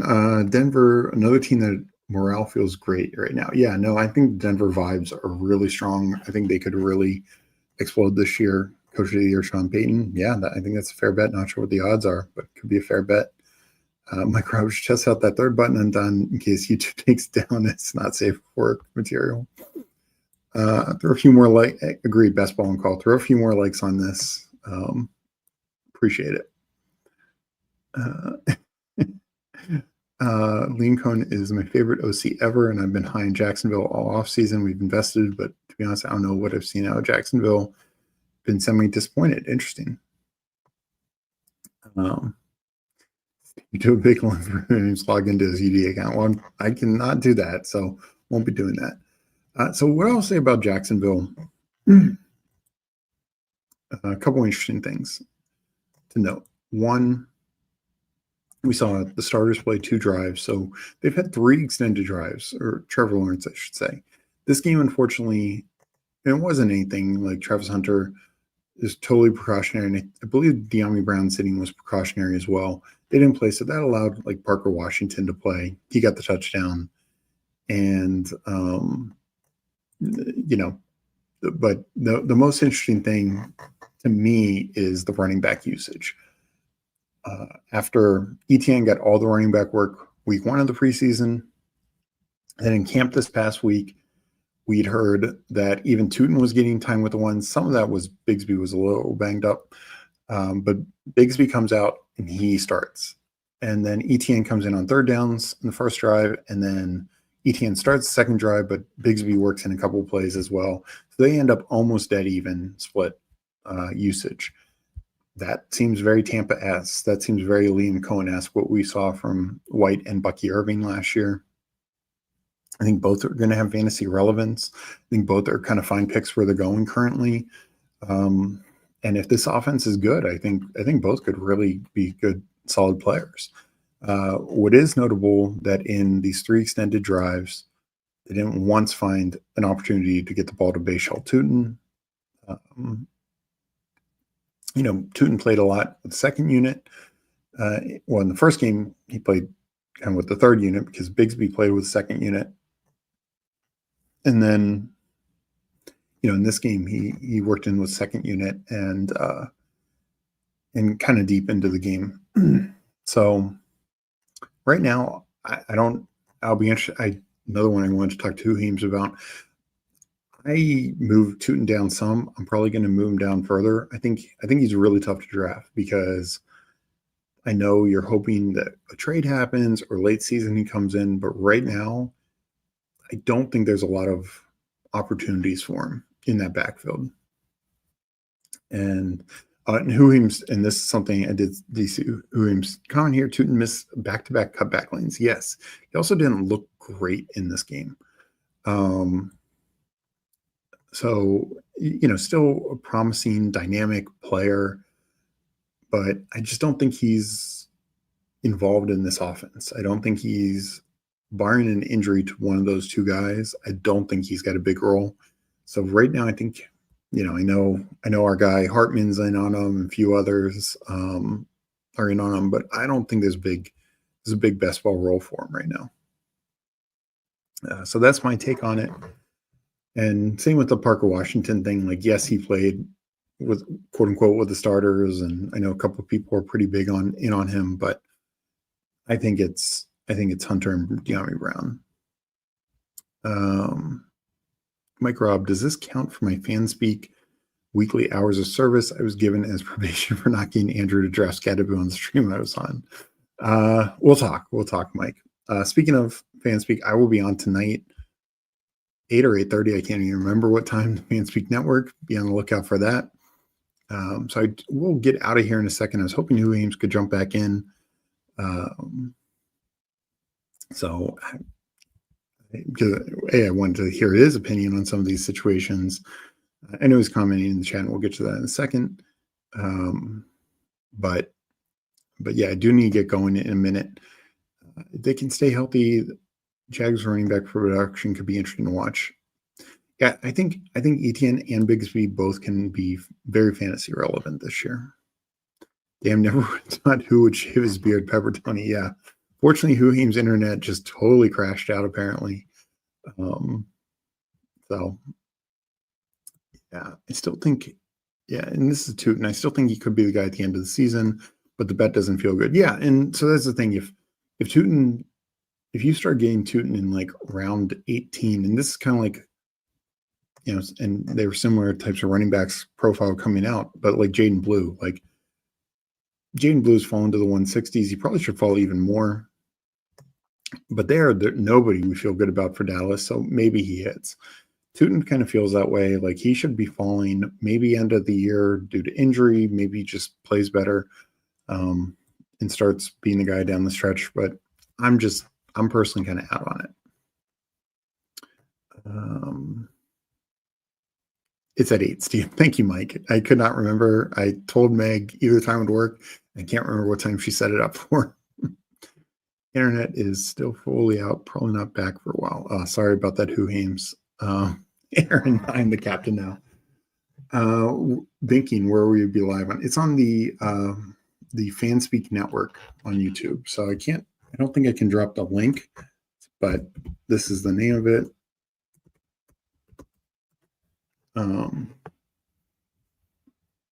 So yeah, I'll be on at 8. Thinking, I'm gonna try and do a couple marathons. Underdog is promo with the marathons today and tomorrow, both slow and fast. Also, they released the mini best ball. They still, I think the Pomeranian is still not full. I have a couple of those left. I do it to get here because I'm up on way too many slow drafts. Yeah, both the Pomeranian and puppy will probably fill by tomorrow. Pomeranian's at 92%. The puppy is at both are at 91 point something percent. The pick 6 is the new format they did. It's interesting. I wanted to get Huheim's thoughts on it. $5, 6-person drafts, only 10 roster spots. Haven't done any yet. I probably do 1 or 2 tonight. It is interesting event. It's 1 of 6, 1 of 5, 1 of 5, 225 seat final, kind of similar to the Badge Bros. Smaller total prize. And the interesting thing about it is it's definitely a different structure. It's very similar to a BR format, but unlike Battle Royale, you actually have a bench. So there's 4 bench spots. It's 1 quarterback, 2 running backs, 2 wide receivers / tight ends, and 1 flex. For me, I think the way to approach it is win the quarterback, win the running backs, win the flex. Wide receivers are even deeper now. Not many tight ends should be drafted, but Bowers, McBride, Kittle. Even Laporta, Hawkinson, Andrews, and 1 or 2 others are going to be comparable to a few receivers. But yeah, there with so few guys getting drafted, essentially 60 guys get drafted. You're going to be able to have like amazing elite receiver lineups. So I think really dominating at running back is key because you're going to have like good starting receivers. You could make you could take 2 quarterbacks, because even Badge Bros, you were starting a full lineup. This is different. like you're only starting 2 wide receiver / tight ends, but you still have to start 2 running backs. And the flex, maybe it ends up being a bit more receiver here since the depth is a little better. But I think if you get like 3 elite starting running backs, I think that's a very powerful way to build this. I haven't done a draft yet, so I want to see how they kind of go. But, and I do think it should be drafted differently than badge rows. But I would just hammer running backs in the first 3 rounds. If I get 3 elite running backs and then catch up at receiver, get my couple quarterbacks, including I ideally want an elite. Yeah, I think it's an interesting strategy. Let's see. Let me hit up chat and then I will get on out of here. Baking saying thank you. See you on there. Good to see you. We'll see you there as well. Chad saying today I learned Steve is a Penguins fan. Yes, I am.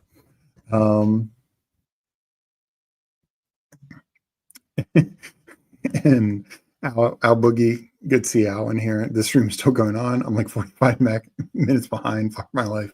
Yeah, I've been just rifting the last hour because unfortunately Huheim's internet totally shut down. So I will be getting out of here, and I will be on the Fanspeak Network at 8, and I'll be doing drafts then. Want to do at least 1 marathon, maybe 2, and then maybe a couple of these mini best balls. So hope everyone is having a good time, and I will catch you guys in a couple hours. So I will talk to you later. This stream will probably not end. I'm just going to have to end the show. Hopefully Huheims can jump in and end the stream somehow. I'm not sure how that's going to happen, but I'm going to exit out. So good luck, and I will catch everyone later.